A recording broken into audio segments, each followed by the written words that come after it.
Come on, Annie. Let's go to the movies.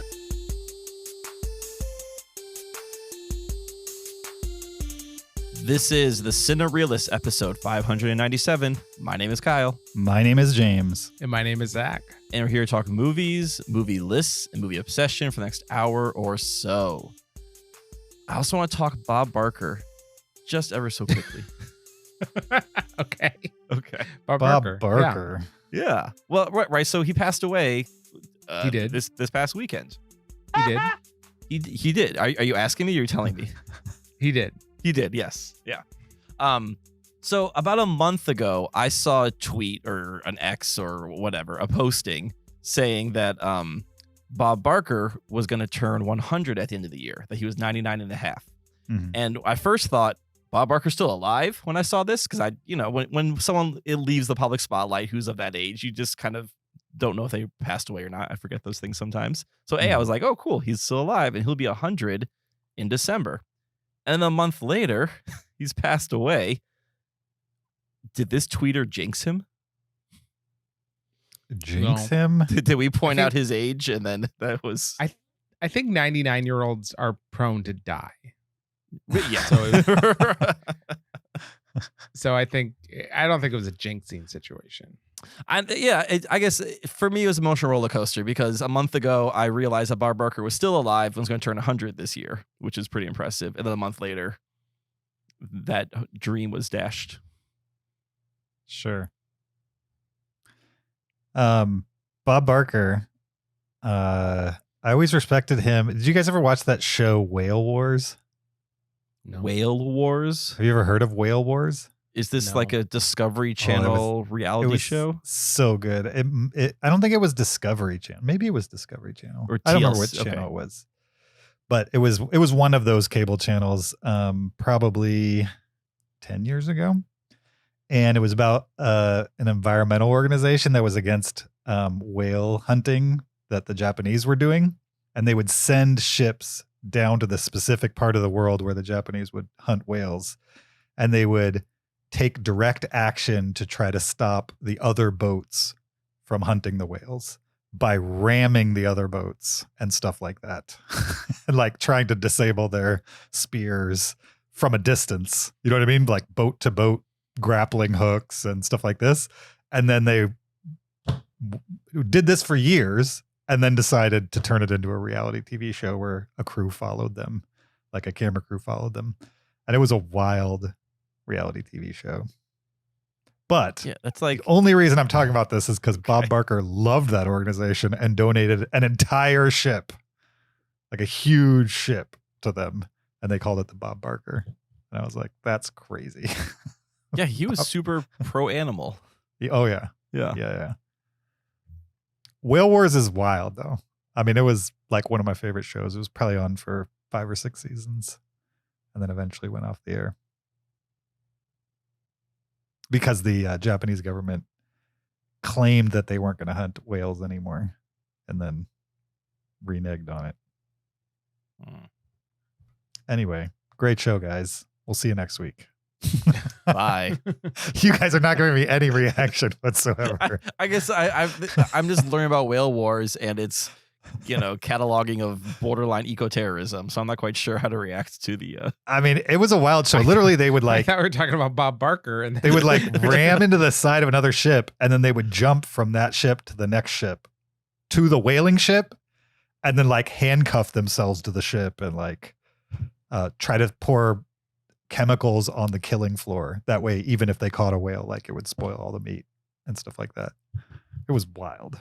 Anyway, check out Whale Wars. I wonder if it's on. It's probably streaming, right? I also want to know what kind of camera crew is like. All right, so you're gonna ram a ship, okay, and then there'll be grappling hooks. Great, we can capture that. Okay, and then the handcuffing. Great, we'll shoot that from the boat. It's on a streaming service called Philo. What is that? I've never heard of that before. You know Tubi? It's worse than that. Probably. Most likely. I watched Price is Right all the time as a kid. Yeah. With Bob Barker. I didn't really watch Drew Carey at all. So all I really know about Price is Right is Bob Barker. I always saw him as a little bit like a crotchety old man. He didn't seem like the friendliest guy to me, Mhm. but I enjoyed The Price is Right quite a bit. And yeah, I didn't really feel anything when he died, to be honest. By the time we were watching Price is Right as kids, like he'd been doing television hosting for 40 years or something. So Mhm. like, yeah, he probably was a little crotchety just because, I could do this. It's fine. Yeah. Definitely. Well, rest in peace. You were a good one. One of my brother's friends won the Showcase Showdown on Price is Really? Right. What Yeah. did they win a trip? I think they won. I don't remember exactly. I Or a think they won car? a car. I believe they Okay. did, but I don't Hmm. remember exactly. Was it a 2013 Chevy Malibu? Standard. There's a really great documentary about a guy that would watch all the time and memorize the prices because they Oh, would yeah. reuse things, and then like was amazing at Prices Right. Mhm. That's a good documentary. And they were like trying to figure out if it was cheating or not. Yeah. When it's not cheating. It's just studying. Right. It's Yeah. just using knowledge. Cheating Right. would be if he knew the prices, someone was feeding him answers or something like that. I mean, he did know the prices. Right, but he knew them based on just their His own patterns. research. Yeah. Yeah. If Roddy was telling him. Yeah. It's like the press your luck guy who figured out the pattern. Was that cheating? Or I was mean, that studying? No. That was studying, right? They're the ones who used a pattern, so he on wasn't them. technically cheating. Yeah. Yeah. True. Welcome to episode 597, guys. We appreciate you being here with us. This is a little bit of a different episode, I would say, because we're gonna just kind of do some stuff, I would say. This is the housekeeping section of the podcast. That's kind of a housekeeping episode of the podcast where we're just gonna Yeah. do some things we should have been doing, not should have been, that we haven't been doing. Like answer some listener email. We're overdue to play some games. And then some of us brought just some random topics to the podcast that wouldn't really come up otherwise. And so we just kind of decided to shove them in here into this one. So we're going to get into all of that right after we remind you that there's a video version of this podcast on YouTube. Go check it out there. Go to YouTube, search Cinereelists. Check us out on Patreon, patreon.com/Cinereelists. Support the podcast, get extra after show audio amongst other Cinereelist swag. You could also leave us an Apple Podcast review, 5 stars only. We'd appreciate that. Or send us an email to heyguys@cinereelists.com, REEL with an S on the end. We're going to go over some email here in a second. But before we do that, there's a couple YouTube comments out there that I thought maybe we might read and answer live, since we didn't answer them when they left the comment. This comment was left by Chris J 8260. He left this comment on our Indiana Jones and the Dial of Destiny review. He wrote, "You forgot about Presumed Innocent. Has anyone on this episode seen Presumed Innocent?" I have. Sorry. I'm assuming this is a Harrison Ford movie. Yes. Okay. Then no, I have not. In that episode, we listed our top 10 Harrison Ford movies. So Yeah, I think he's referencing that. Zach, have you seen Presumed Innocent? I don't think so, although I'm going into it right now to see if I've rated it on IMDb. Okay. But it doesn't sound familiar. But I'm totally up for a Harrison Ford thriller I haven't seen already. It sounds like, just by the title, like the boring version of The Fugitive. Like The Fugitive, he's presumed guilty. It's the reverse. Yeah, this And one is here's like, Presumed Innocent. yeah, like Tyler Lee Jones. It's like, no. You're on bail. You're fine. Just keep walking. Innocent until proven guilty. Sure. Ooh, Raul Julia's in that. That might make it worth it.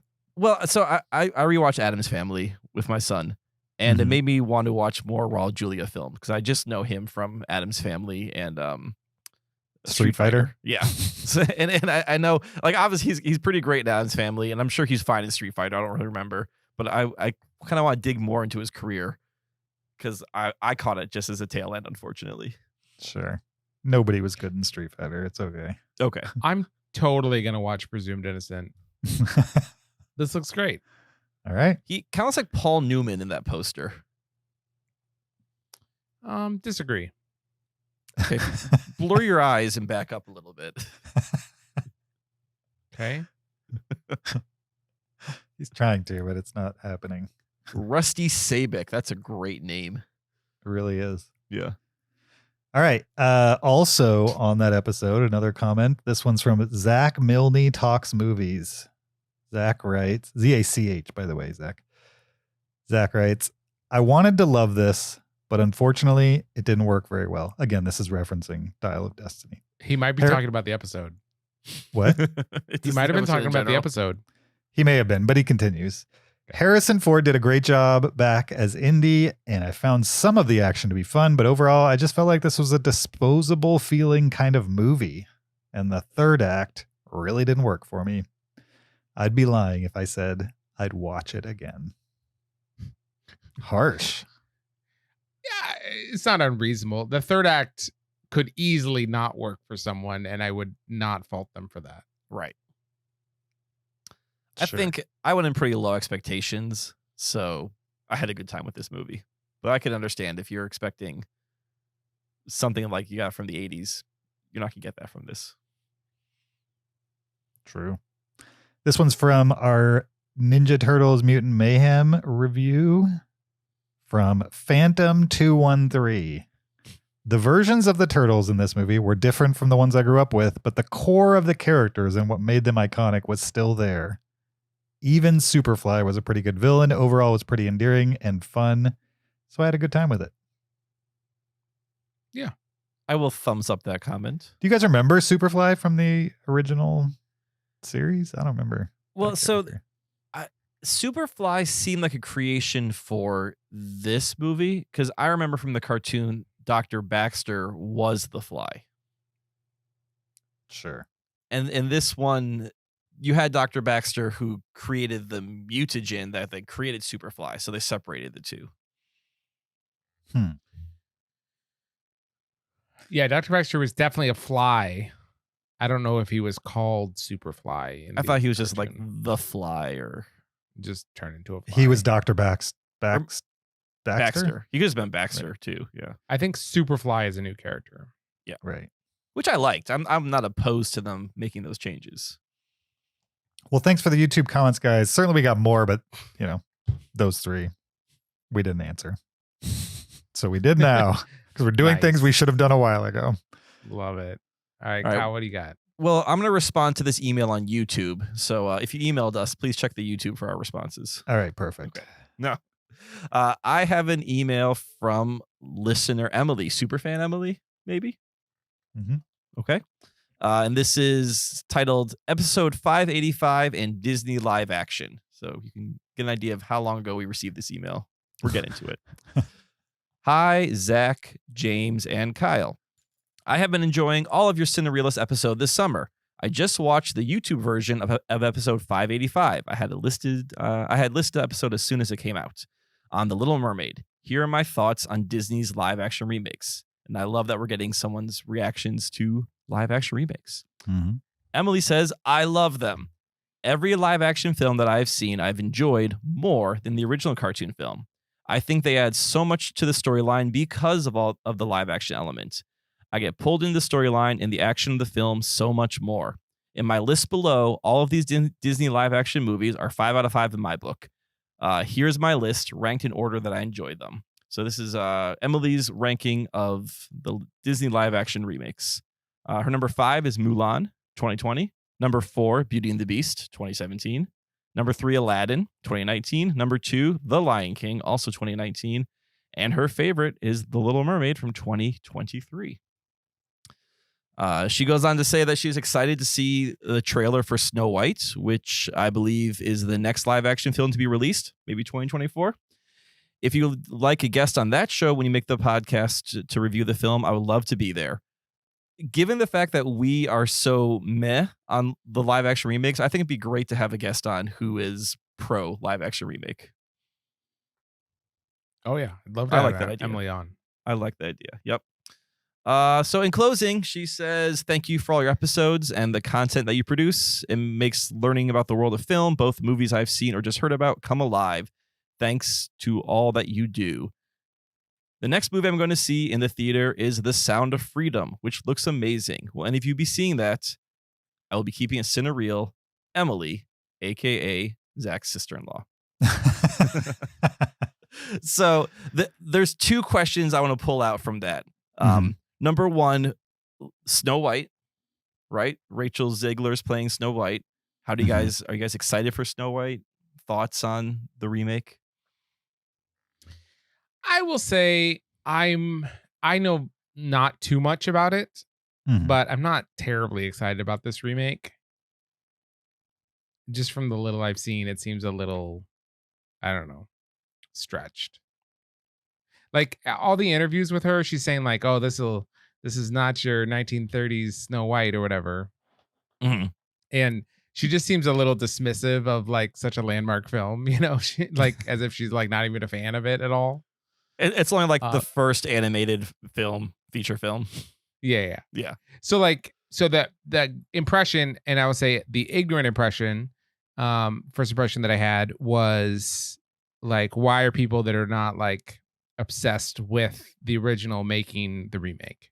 Like it should be people that are just that love the remake, love the original, remaking it rather than people that didn't like the original, if you know what I'm saying. But that probably is not even what's going on. So I'm reserving judgment, but I'm not like eagerly waiting. James, do you have the countdown clock going? I mean, I'm not eagerly awaiting just because on average, all of these suck. So until I see one that doesn't, it's going to be, I mean, it hasn't been since they started making these really that I've seen a good one back when they made Jungle Book. Like Jungle Book. Yeah. Oh, I actually had Jungle Book on her list that I liked. So what about Tarzan? Did you like Tarzan? That was not Disney. Yeah. Not a Disney. I'm just saying, did you like it? I don't think I saw it. Which Tarzan? Are you talking about the Tarzan with the guy from True Blood? Yes. I don't know about True Blood. Alexander Skarsgård. Yeah. I liked that one. Yeah. A Margot Robbie movie. Yeah. All right. Yeah. Cool. What was the second thing you had to pull out? Yeah. Well, she asked if any of you guys have seen The Sound of Freedom. I have. You have? Okay. I thought it was just called Sound of Freedom. It is. Is it? Okay. Is it not The Sound of Freedom? It's fine. I think it's Sound of Freedom. My bad. Sound of Freedom is. Have you seen it, Zach? No, I haven't. It's fine. Yeah.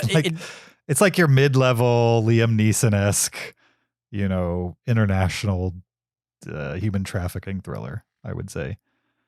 The weird part about it was the ending.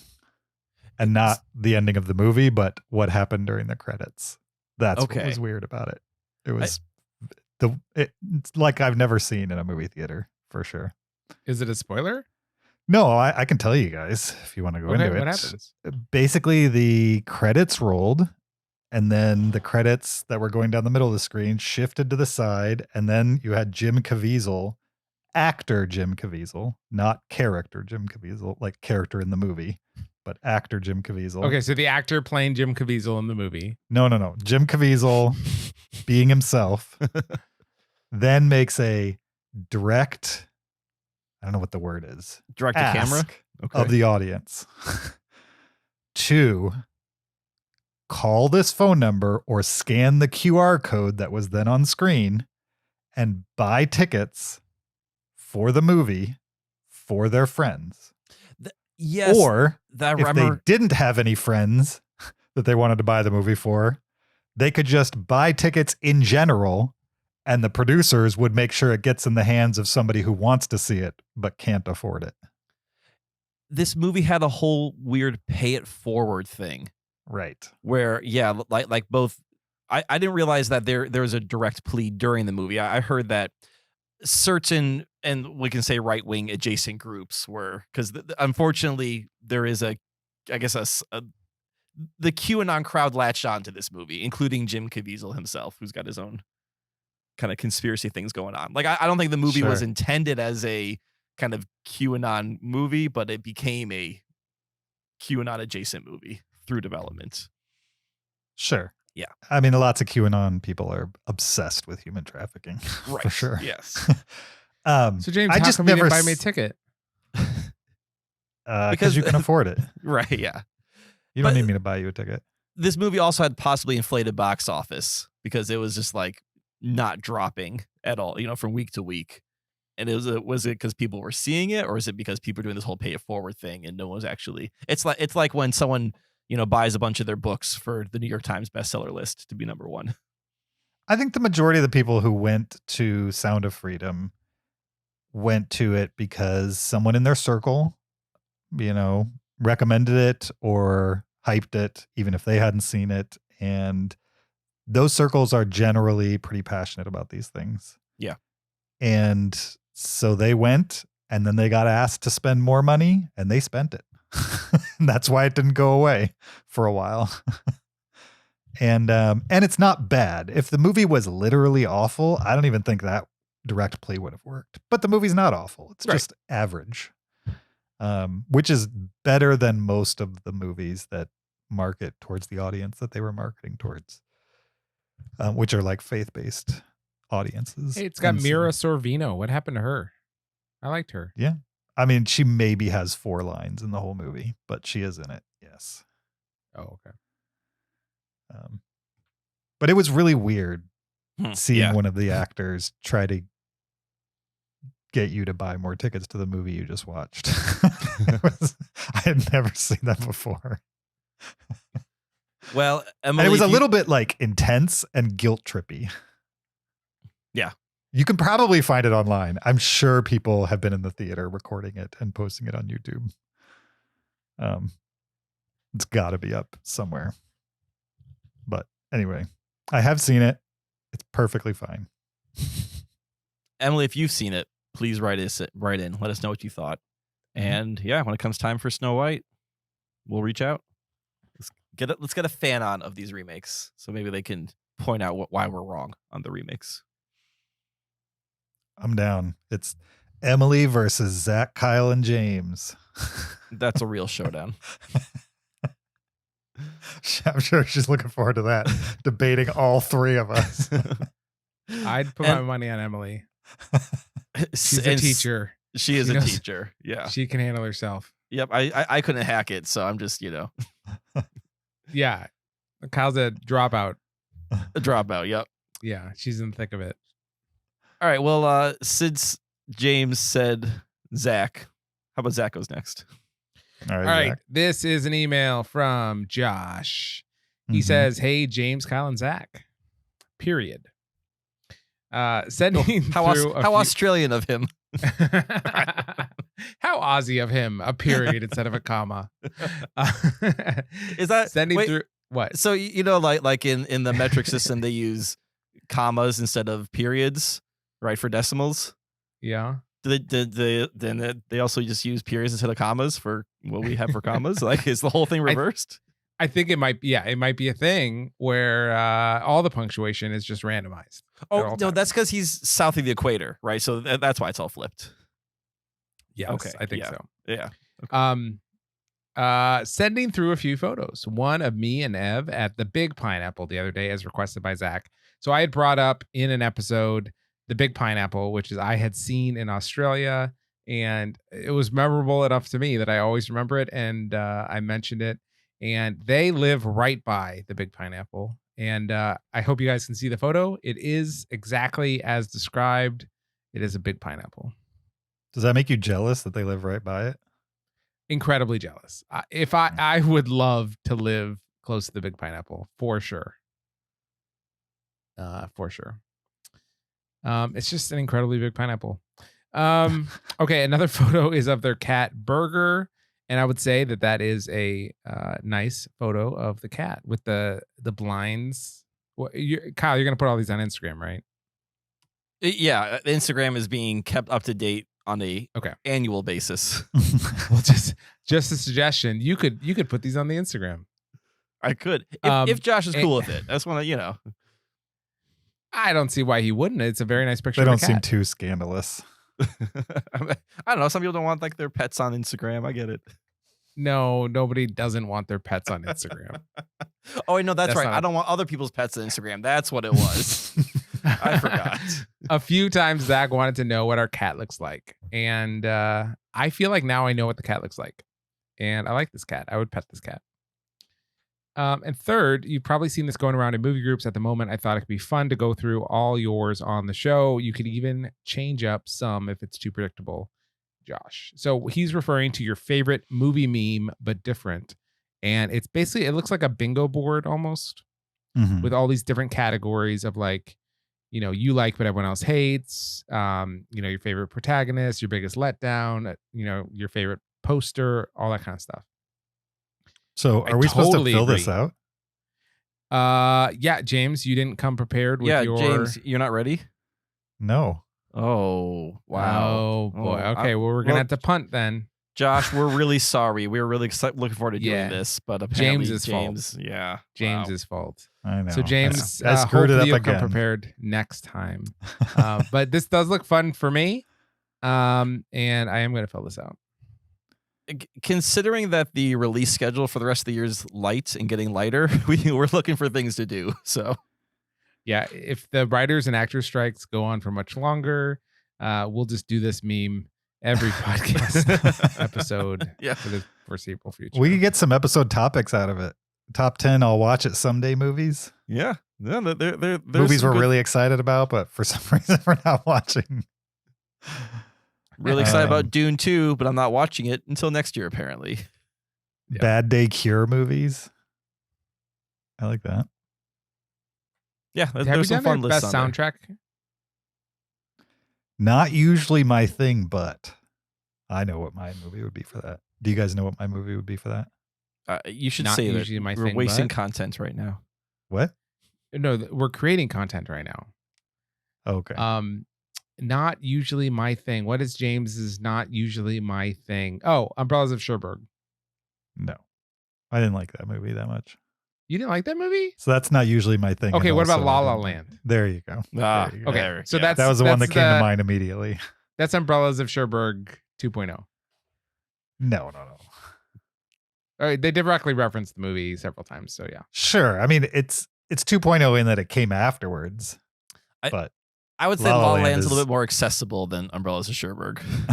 a lot more accessible in my mind. Okay, all I mean is that I guessed Umbrellas of Cherbourg because in the back of my head I knew it was La La Land, and I just had to get there. Fair enough. And you're hoping that James would go for the more intellectual pick. Yeah. I mean, I hoped. I Always like a bright bad bet. colors. All right, thank you, Josh. Period. thank It's Josh. you. Period. Thank you, Josh. Period. We got another one here. This one's from good old Troy Carruthers from Canada. Friend of the show, longtime listener. Troy writes, for the record, I'm with Kyle. I've heard multiple times about number one, him not enjoying the masking of Star Wars movies. The masking of Star Wars movies. Now, just to clarify, Troy's not saying that I don't enjoy the making of the Star Wars movies. He says him not enjoying. Yeah, I've heard multiple times about one, him not enjoying The making masking. of. It's a typo. The making of. Okay, just making sure. Yeah. And him is because I don't believe you read the subject line of this email. Harrison Ford. What was the subject line? Han, and Harrison. Oh, Han, okay. Han and Harrison. Yeah. So the Han. context is Harrison Ford doesn't enjoy the making of Star Wars films. Yes. I understand that now. James, would you like me to read the email to you so that you No, can no, read it it's to the fine. listeners? Okay. Number two, Harrison Ford not wanting his character killed off. No, wanting his no, character it's killed him off. Wanting his wanting- character killed off. Number three, Lucas having the carbonite freezing thing as a backup if he couldn't get Harrison Ford into the third movie. But he agrees that the plan was always to make sure he's in it.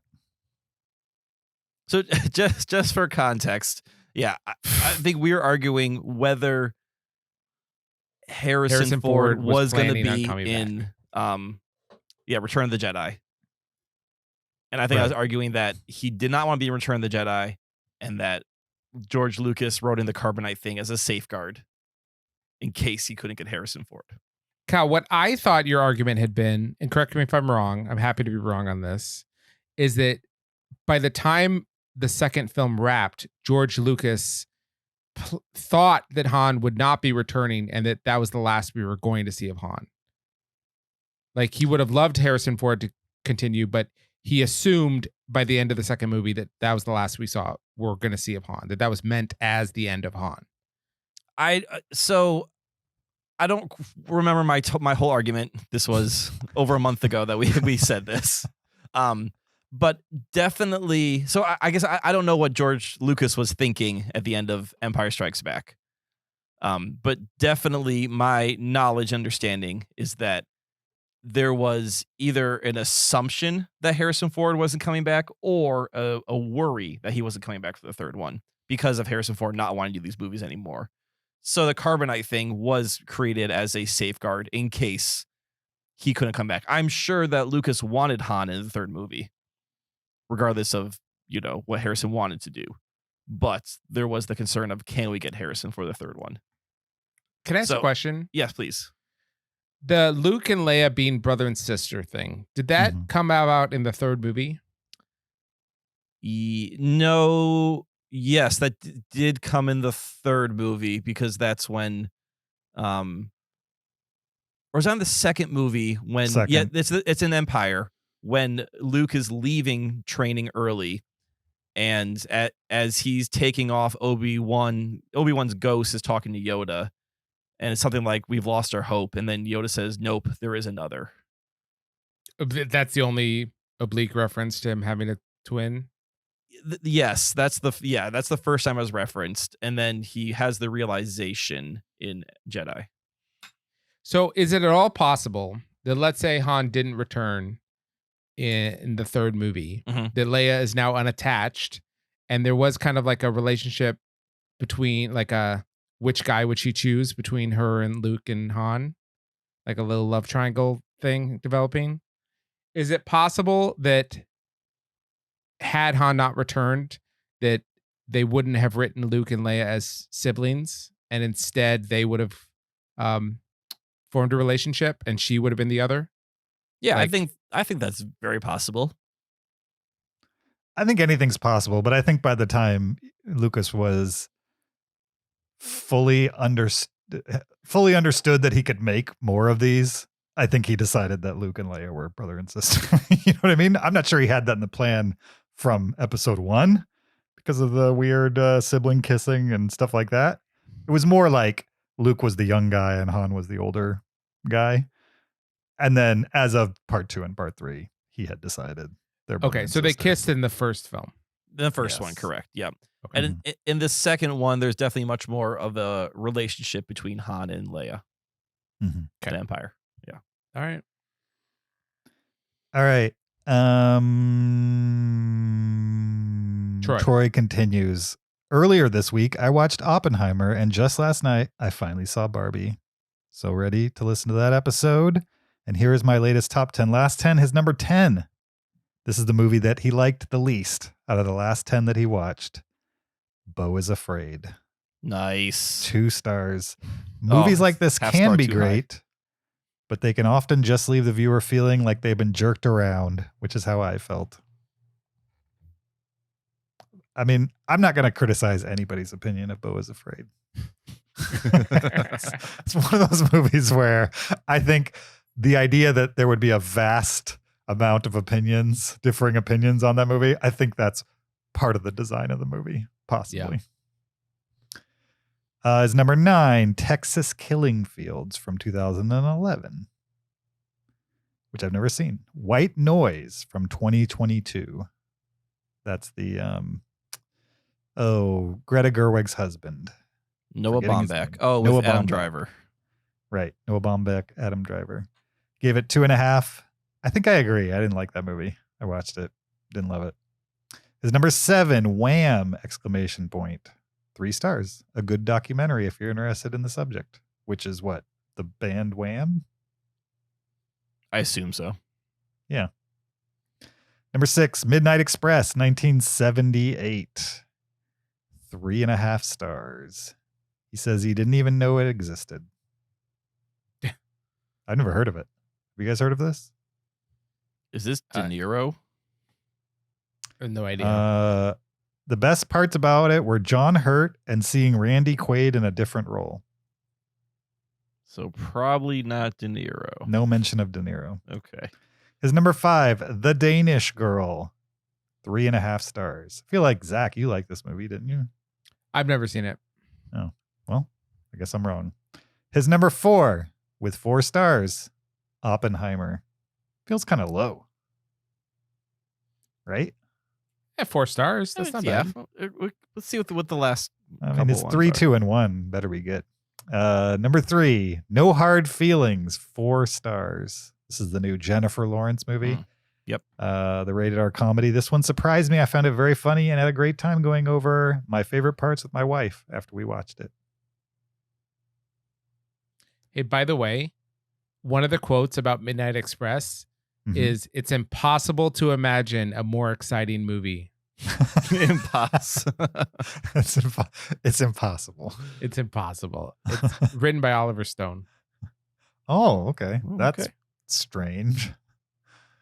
All right. His number 2, Barbie, 4 stars. Loved it. Ryan Gosling was my favorite part of the movie, though everything was great. This one may move up an extra half star in time. All right. And his number 1 most favorite movie out of the last 10 he watched before he sent this email is Are You There, God? ? It's Me, Margaret, from 2023. 4.5 stars. Maybe this will wear off, but I loved every bit of this one. The young actors were so good and the story so charming and beautiful. It wasn't necessarily made for me, but lots of great movies aren't meant for everyone. They rise above it. Thanks for your email, Troy. I haven't seen it.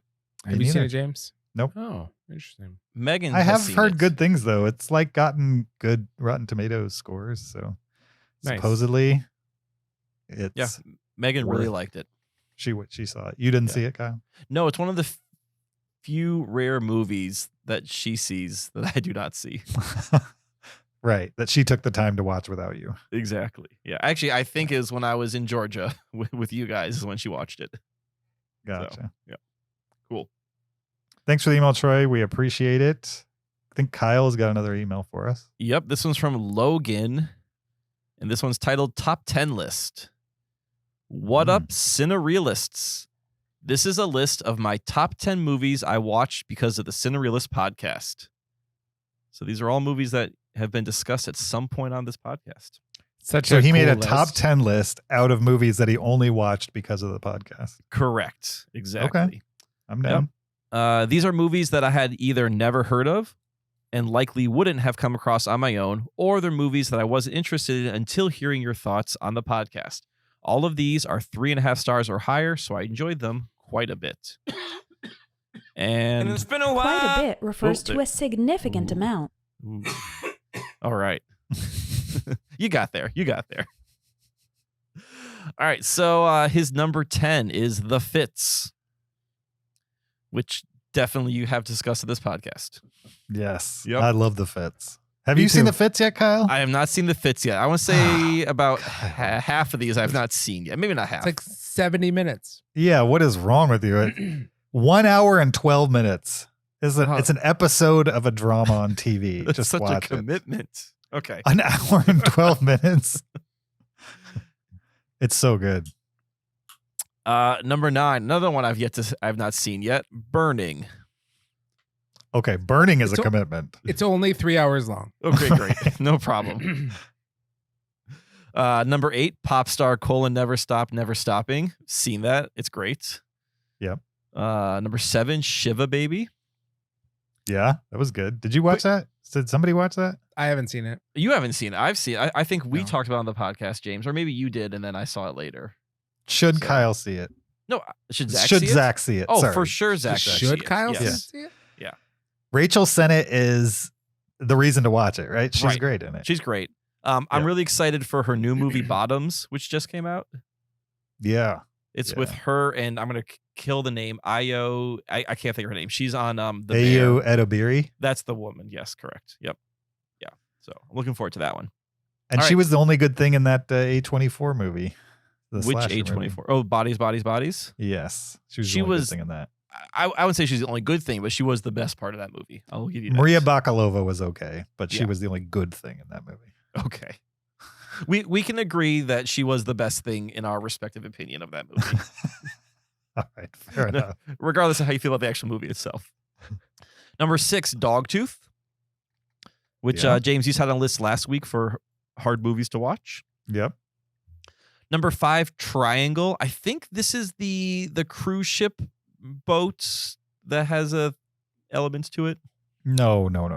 He's talking about the horror film, the lesser known horror film Triangle. Oh, it is on a cruise ship. Yeah. We're I would thought one. you were referencing Triangle of Sadness. No. Oh, no. Which is also on a cruise ship boat. True. So, Both boat movies. Yeah. right. That would be a fun list. Boat movies that have shapes in the title. How many movies could you make? At least 2. At least 2. All right. U571. That's not Where's a shape. the shape? U? Oh, I guess A U's a shape. U. A U-turn. That's a shape. I mean, Yeah, I would say U is a shape. letter. But it's also described as a shape. Like, oh, it's U-shaped. Like how would you describe a magnet? Like your classic Bugs Bunny magnet. It's U-shaped. James is trying to figure out a way to describe it that's not U-shaped to make it very. So when somebody says something is V-shaped, they're not using a letter to stand in for an actual shape. Well, when you the letter and the shape are the same shape. Right, but it's a shape that's shaped like a letter. yeah, but you use it as a reference point. Sure, but it's not an actual shape. You're like a circle and an O. Right. They're both the circle. A circle is O-shaped and O is circle-shaped. You can't say a circle is circle-shaped. You can't define it with its Right, own. because a circle is a shape. That's why I'm saying if you're saying something is something shaped, that's not a shape. It's a shape that happens to look like that thing. So you're saying It's not an actual shape in the list of shapes. You want polygons then is what you're talking about. No, I just think a shape is a thing and a letter is a thing, and just because something looks like a letter doesn't make it a shape. So go ahead, Zach. Yeah, Kyle. No, go ahead. Well, no, I mean, I think James is using a very narrow shape is like a triangle or square, and it's got to be a closed circuit. You know, it has to be infinite. It can't have a beginning or an end. A line is a shape. It doesn't have a closed circuit. Isn't a line just an I? A line is a shape. or lowercase L? You mean lowercase L? Yeah. I don't understand. It could be described that way if it was vertical, but lines can be any.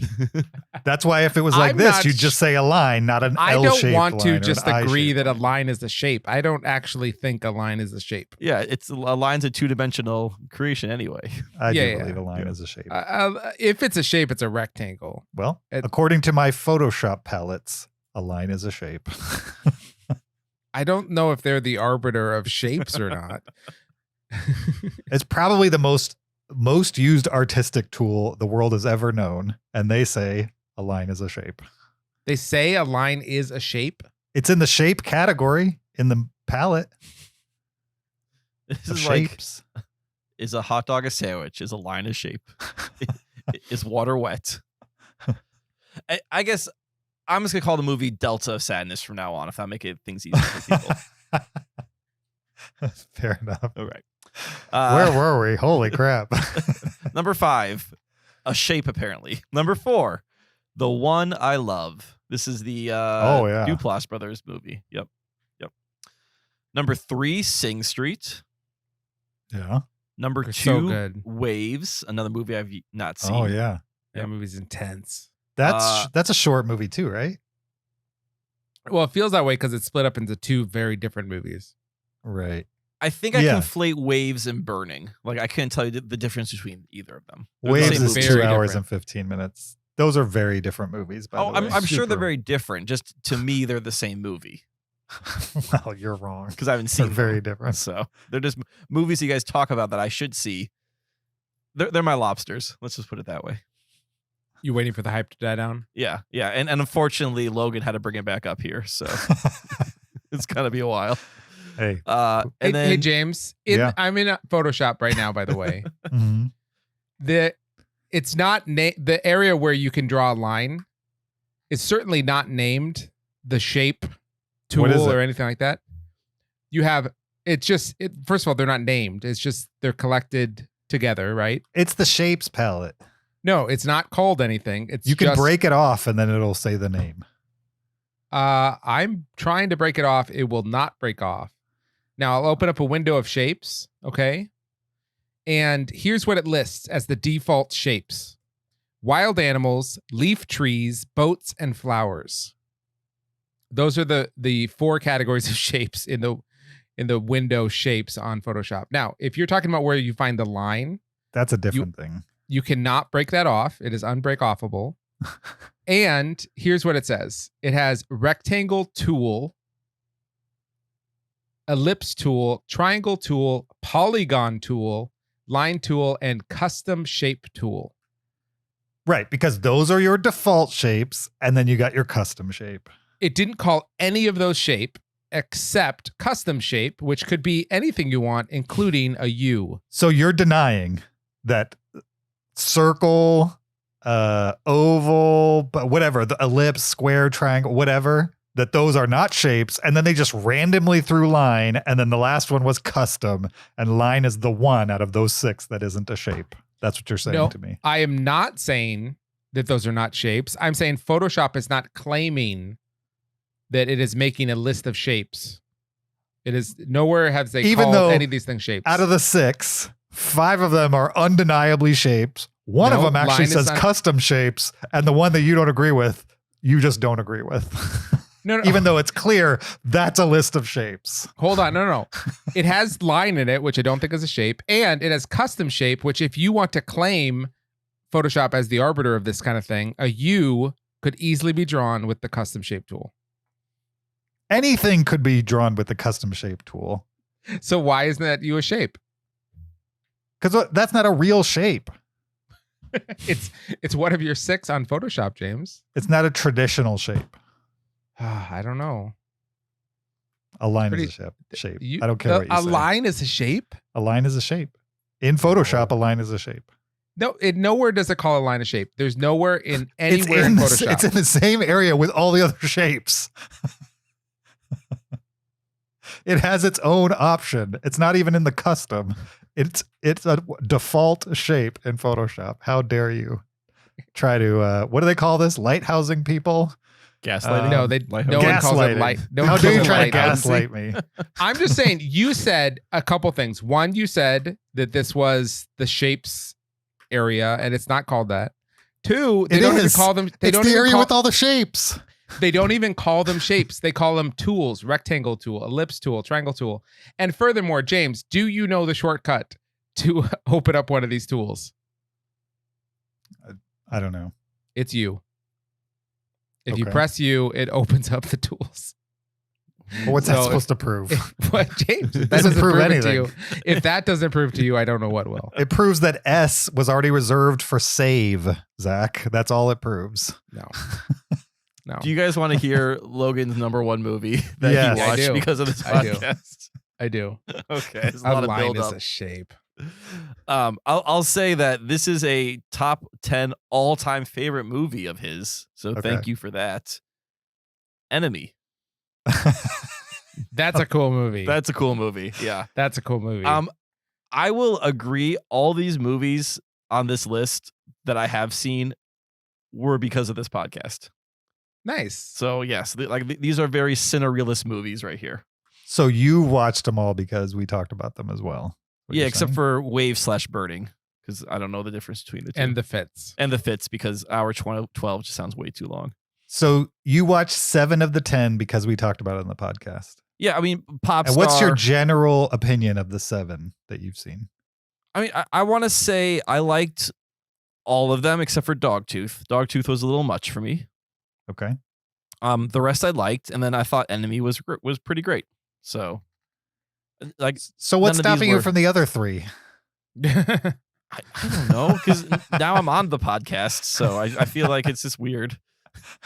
It's too navel gazing. No, you should watch those other 3. Wait, too navel gazing for us? No, but like to be on the podcast and discuss famous podcast movies. It's just weird. I don't know. I feel like I'm going to implode if I talk about them on the podcast. Yeah, for sure. You're right. Yeah. Better safe than sorry. Exactly. Did he have any honorable mentions? He did. Yes. We need to talk about Kevin, which I'm going to watch this year based on one of your challenges for my resolutions. Oh yeah, Primer. do I need to do that too, or did we just give Kyle movies? That was just Kyle. to me. Though if you want to Okay, watch it, you definitely are welcome to. So Oh, I've seen it. It's great. I already watch it like every 3 weeks or so. okay, you just need a little hit of sadness. I Just think to about feel. it every time I make eggs. Honestly, I do. Every time I make scrambled eggs now, I think about this movie. Oh, does it replace Big Night as your egg movie? Yeah. Oh no. Okay. Anyway, so when you talk about Kevin, Primer, which I talked about my hard movies to watch last week. Tangerine. This is the what's his name? Sean. Can I think of the film? Sean Baker, right? Mm-hmm. Yep. And then First Reformed, which I also want to see, but he says Logan says, I seem to have a memory of James highly recommending First Reformed, and I found it so boring. I hated that movie. First Reformed was good. He's crazy. First Reformed is the only movie of his top 10 and the honorable mentions that I did not like. You'll That's love one it, Kyle. I want to it. watch because of Ethan Hawke, but I'm a little concerned now that 2 out of 3 people do not like that movie. Zach, is First Reformed boring? No, it's not boring. It's just Right. bad. And somehow not it's bad. somehow it's about climate change. I don't even understand how it's about climate change, but it's not. I did not enjoy that movie. You don't understand how it's about climate change? It's about somebody obsessed with climate change, not actual climate change. It's not It's good. about religious people ignoring climate change. That's what it's about? It's one of the things it's Okay. about. I don't know what it's about. All I know is Ethan Hawke plays a priest who's possibly going through a crisis of faith. That's my assumption of that film. He's having a crisis of church. I'm not sure he's having a crisis of his Okay, own sorry, faith. a crisis of church. Yeah, not Sure. a crisis. Yeah, a crisis of purpose. Let's put it that way. All right. Well, thank you, Logan. That was a great list of. I want to hear what other movies people have watched because of this show. Yeah, that's pretty awesome. We might need a canon of like what are the Cinereelists movies. At one point, I made a list of all the movies that all 3 of us gave 5 stars. There's like 6 movies that all 3 of us give 5 stars. Yeah, I remember It's that. like those Braveheart. the canon films? Back Jurassic to Park, maybe. Back to the No, James Future. doesn't like Jurassic Park. Yeah, I can't What do you remember mean? what It's they like are. a 4.5. I don't like it. He oddly hates it. It's weird. I think Saving Private Ryan's up there. Yeah, I remember this list. Yep. All right, I have a final email, and that'll take us into the first hour of Cinereelists. Hey, this is from Justin, and the subject line is Cure/Criterion. Hey guys, I recently watched the movie Cure from 1997, directed by Kiyoshi Kurosawa. Was wondering if any of you had seen it. I have not. Have any of you seen it? I have not. No, never even heard of it. I don't recall it being talked about in previous episodes. I thought it was great. Very atmospheric, a lot of patient building of tension, a really interesting detective mystery. I ended up taking a chance and buying it during a Criterion half-off sale since I couldn't find any other way to watch it. Fortunately, I did not regret it. You guys should check it out. Okay, so that is an official recommendation for Cure. Does anyone know what this movie is? The short answer is no. I believe it's a atmospheric, intense detective mystery. Sure. In 2012, Bong Joon-ho listed the film as one of the greatest of all time. I'm in. I'll watch it. Is he related to Akira Kurosawa at all?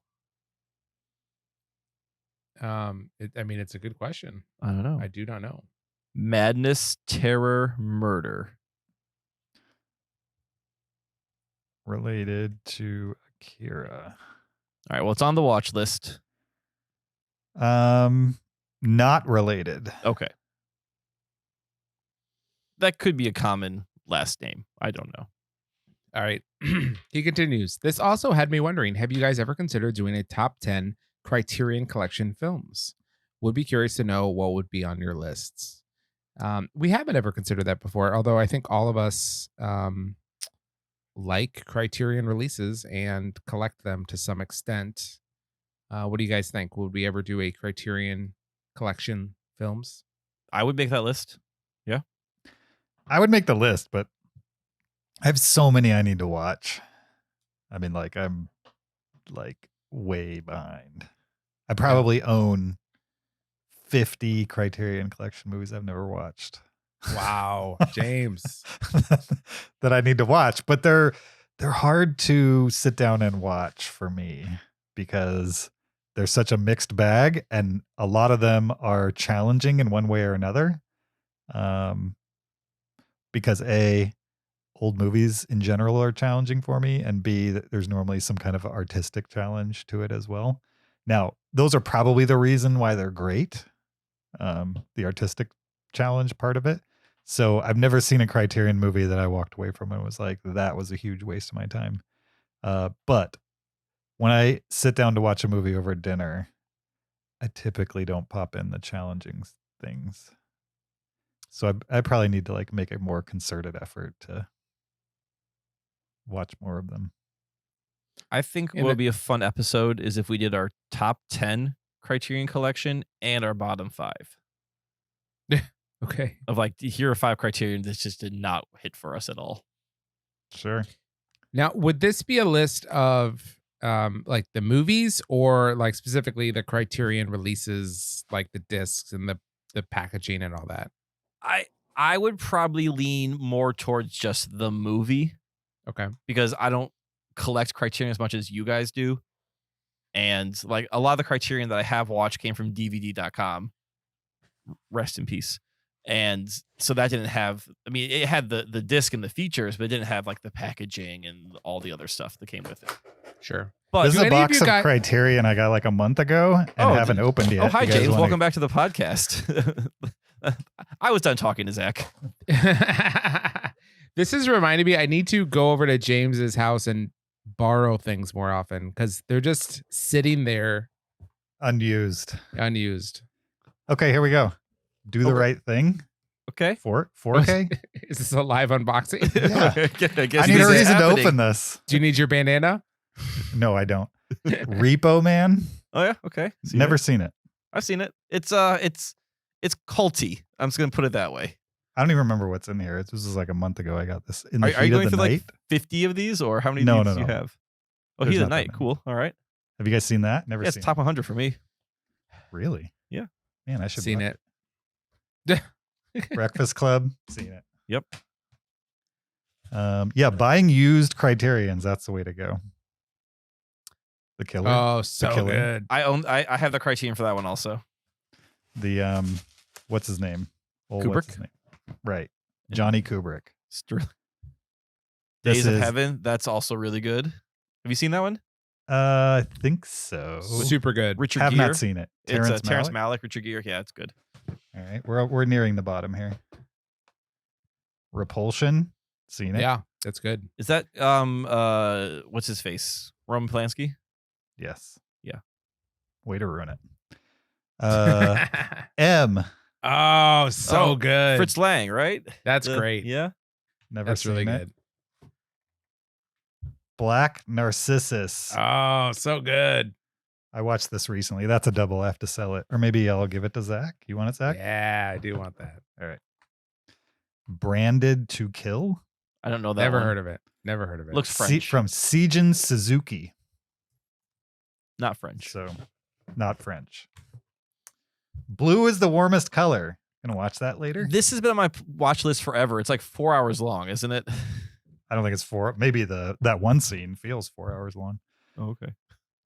Drive My Car. Oh, we talked about that on the podcast. Yeah, I forgot that movie existed. I like Branded to Kill. It's a Yakuza film. Yakuza. Okay. Paths of Glory. I have that also on Criterion. Yep. I really want that Criterion. It's good. It's good. And finally, Cul-de-sac. Yes, Cul-de-sac. So, if I was to watch one of these in the next week, what should I watch? Which ones haven't you seen? Can you hold them up? Most of them.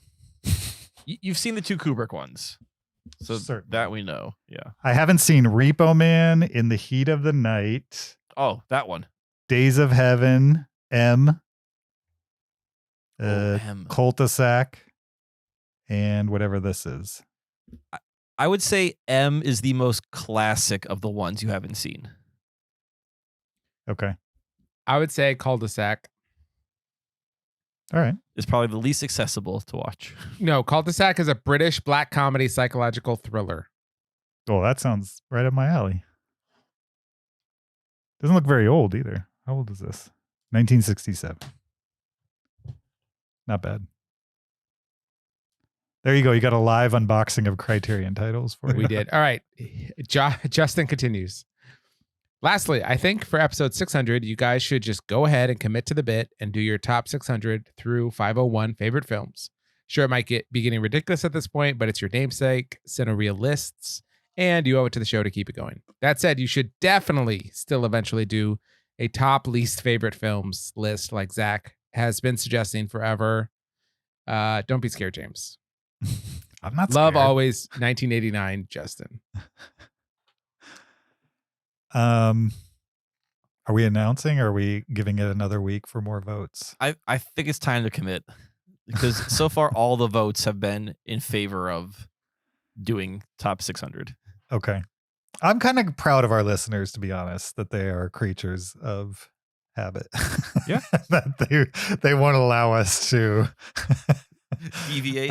Abandon this habit of, adding 100 more films to our list. I think we're the only podcast in the world, in the history of podcasts, to present to the world our top 600 favorite films. Sure. In podcast form, certainly. Yes. Can we somehow get in the Guinness Book of World Records for that? Probably. Yeah. Yeah, we could. Okay. Longest list by a podcast? Yeah. Probably. How does that work? Can you just pay to get in there? Can you be Yes. like, well, I'll give you $20 and this I is think that's my-" almost exclusively how it works. I think it's a bit more than you $20. pay. Is it more than 20? Well, you I have figured- to fly a guy out to observe it. How is he going to observe this? He would It's a- have to be here and observe it. He can't watch the video. That's not an observation enough. No. It is he edited. I don't think we have to fly him out. James, I have looked into this to how to get a world record because I would love to get a world record in something. I currently have a world record, but it's not anything to be proud of. Is that the knife one in your house? Yeah. Yeah.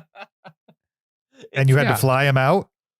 No, that's why it's not an official record. It's James, remember how we had that silly discussion that you think everyone in the world is the best at something, they just haven't found it yet? That wasn't silly. That was a serious discussion. It was serious from you. Okay, Okay, James, there's a website that keeps track of world records. It's like a competitor to Guinness Book of World Records.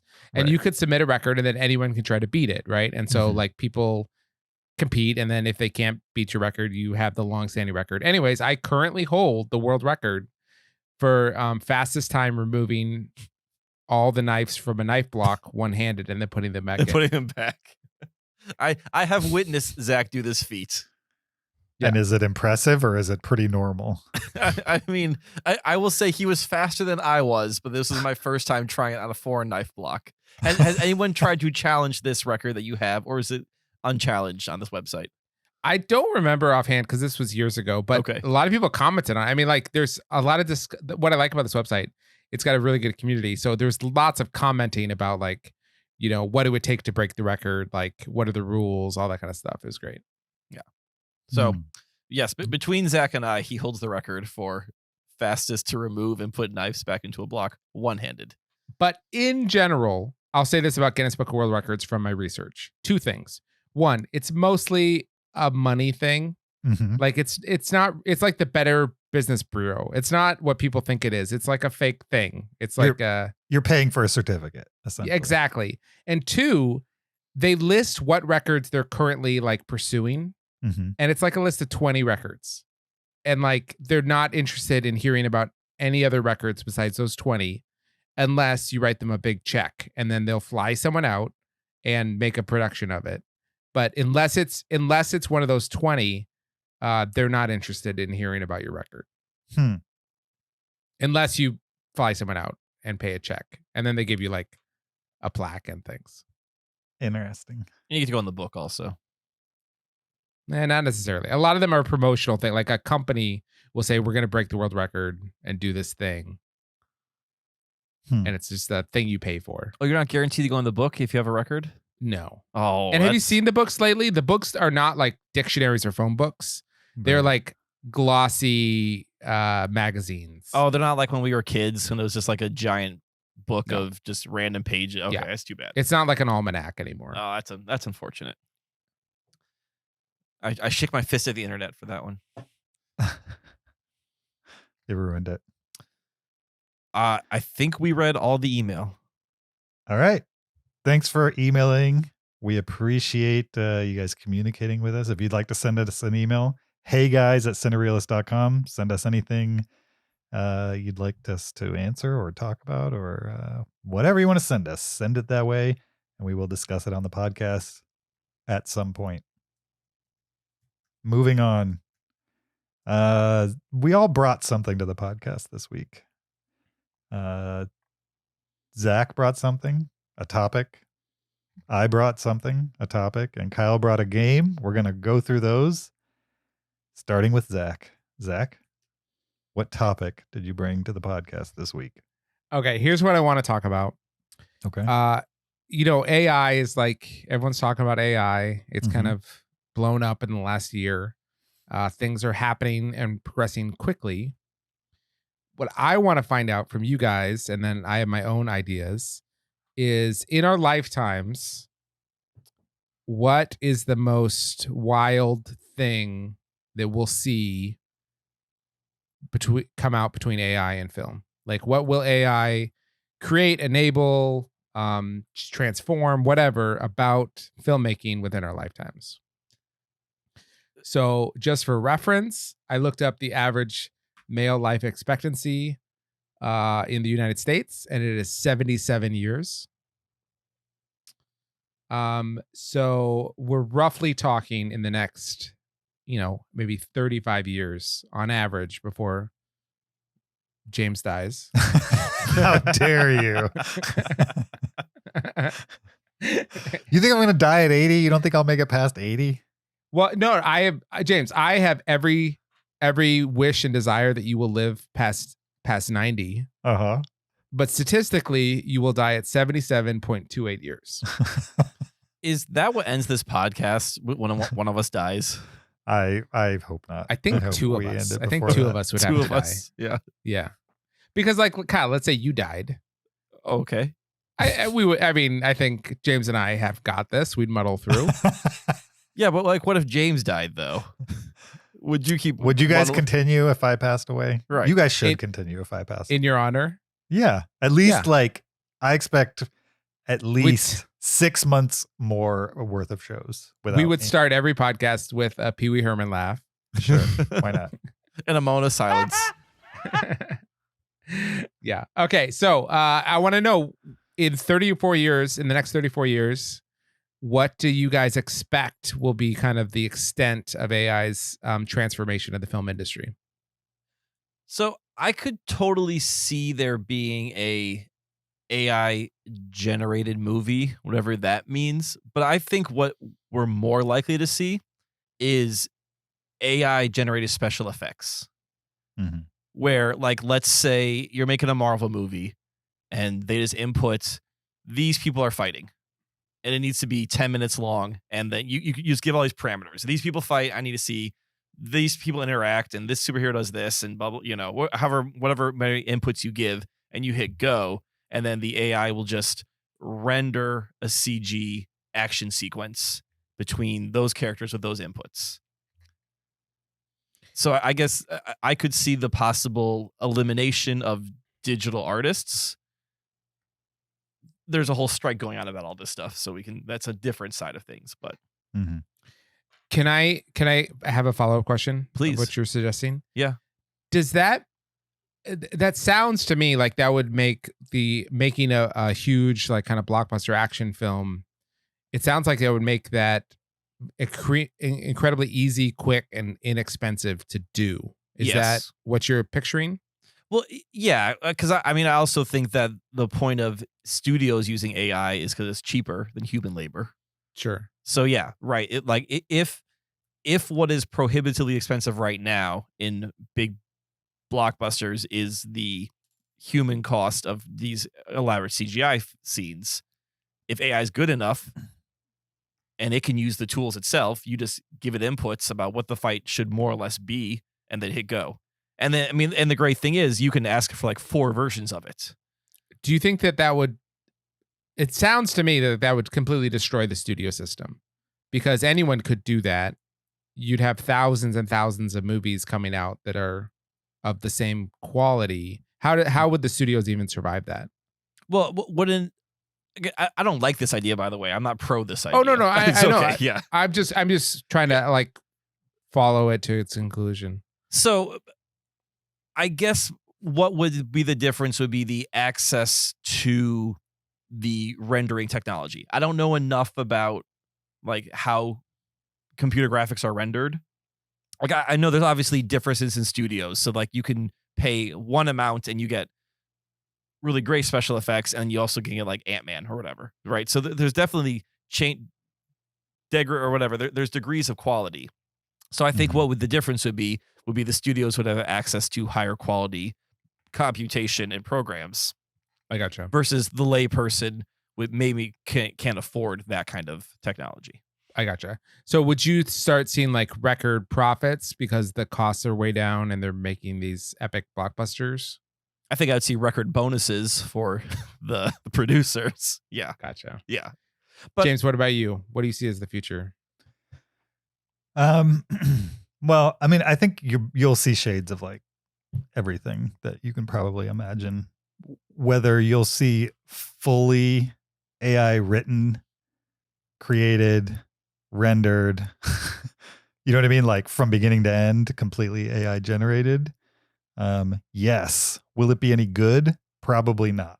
But I think it will be able to do that in theory. But I think that the problem with AI right now is that it does impressions of things. It takes what it knows and tries to make a version of that thing. It has a really hard time making spins on that thing, like completely unique spins. Like I'm not sure it would understand emotional weight, that type of thing, like a human can, because as it stands right now, I don't think they've figured out how to make an AI feel yet, but maybe in the next 35 years, but I doubt it. But I do think most realistically in the next 35 years, it's just going to speed everything up. You're going to need half as many people to do the same things that we're seeing today. If not far less than that. But I still think you're going to have human people involved in these things to curate what the AI is doing and try to inject some kind of humanity into it, as opposed to like just a regurgitation of things that have come before it. So I think director is probably the last person to go. And maybe director, that job becomes very different by the end of this. It becomes like, instead of getting a writer's room and having 10 people help you come up with ideas for a script, now you're like asking the AI for a couple hours. It's giving you 30 options and you're curating the 5 that you want it to expand on, type of thing. But I think it's going to speed things up. Probably mostly I can see it speeding up in a decent way, what Kyle was mentioning, like CG effects, even like pre-visualization. If you were able to write like Iron Man and Captain America are at an airport in Germany. This is the airport. Write me 18 versions of a 10-minute action sequence. And then you take the best things it can come up with out of those 18, cobble those together into an action sequence. That just sped you up immensely compared to like humans having to think of those things. And I already do this in my writing. Like anytime I write a tweet for a client or something, or like a blog post or anything, I put it through ChatGPT, see what they come up with, see if there's anything there that like I want to spin off on my own. It speeds me up immensely. Never do I copy paste from it, because it's very clear that it's not written by me, because it looks like it's written by an AI, but it gives me ideas all day. and speeds me up. And I think that's what we're going to see over the next 35 years. What about you, Zach? Okay, I think I have a much more drastic take than both of you. Great. I think before one of us bites the bucket, we're gonna see the collapse of the film industry. Mm-hmm. And I think that every single person, this is what they'll think of when they think of watching a movie. They will go home, they'll sit down with their family at home. I think theaters will be novelties.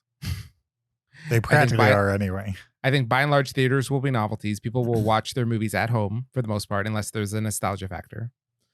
And they will say, okay, I want to watch a movie where me and my family are fighting a drug cartel in Mexico. I want it to be 2 hours and 15 minutes long. I want it to include a scene with music. And I want it to also feature Brad Pitt, a young Brad Pitt in it. And then 3 minutes later, that movie will start and the movie will be awesome. Will it be awesome or will it be a movie? Yeah, I think it will be a great, wonderful, awesome movie featuring you as the main character or whoever you want as the main characters in completely believable ways. And you think you'll see this in your lifetime? I do. Really? Okay. Why do you think that could happen in the next 35 years?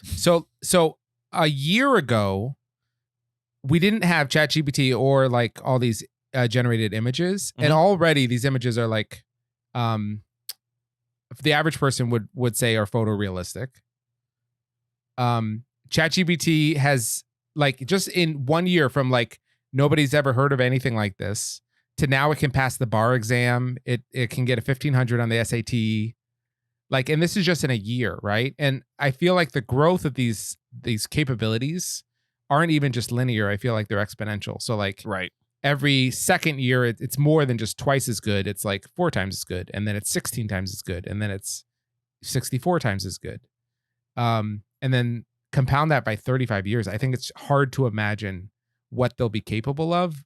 But I think that they'll just get better and better and better at realistic human creativity and also like photorealism of whatever you ask it to show.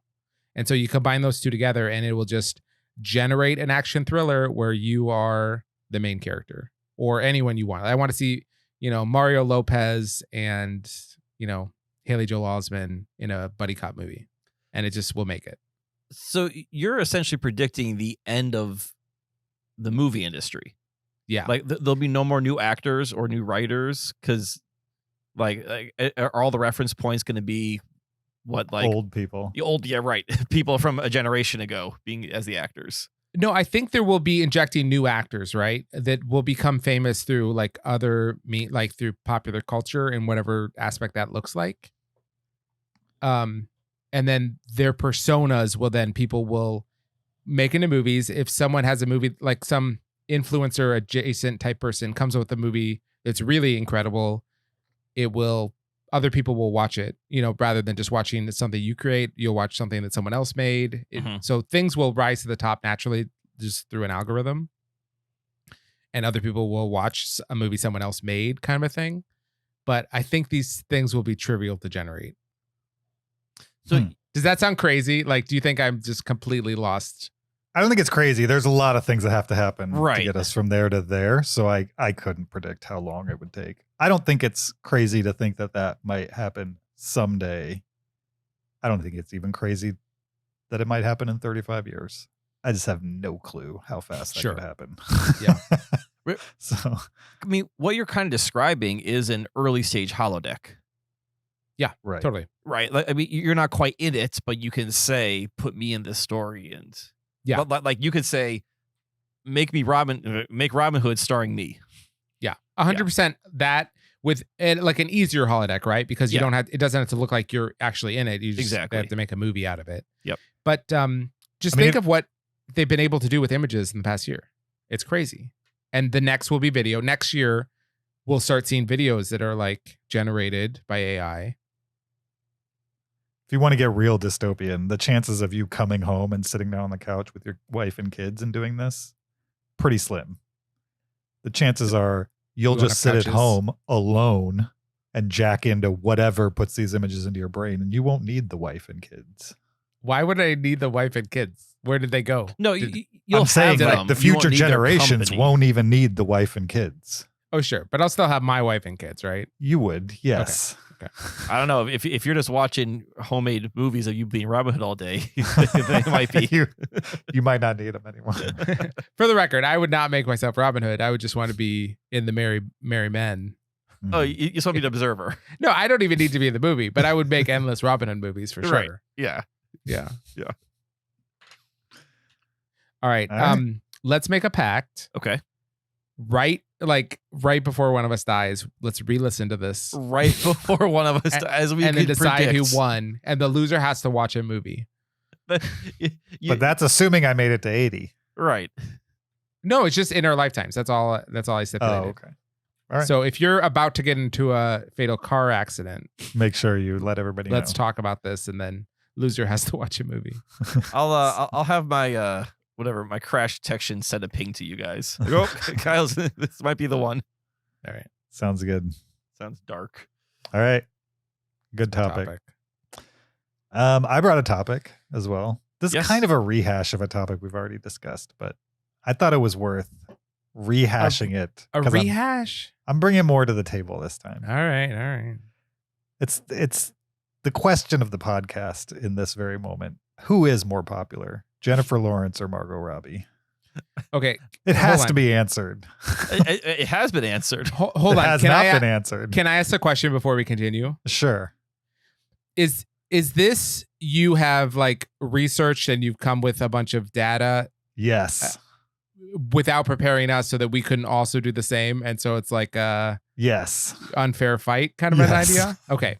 Great. Cool. I just want to This is understand. my opportunity to convince you that I've done enough research here to Okay. prove that Jennifer Lawrence is more popular than That- Margot Robbie. You Okay, have now- self-selected research to prove that. Okay, now No. This is what I suggest you. I don't know if you guys can do it, but I'll do it. Here, I'm going to share not my doing, screen. I'm not doing hold on the fly on. research. Can I just? here. I want to make an announcement right now. I've been in enough arguments with James to know. You're recording this now? Oh, now we're recording the meeting. Okay. I've been in enough arguments with James to know that sometimes what we're arguing about, James shifts a little bit. So I make it a point to write down his initial contention so that we Okay. can always come back to it and know what the argument is. And he Yeah. says that Jennifer Lawrence is more popular than Margot Robbie. Yeah. Those are your words. Okay, great. Those are my words.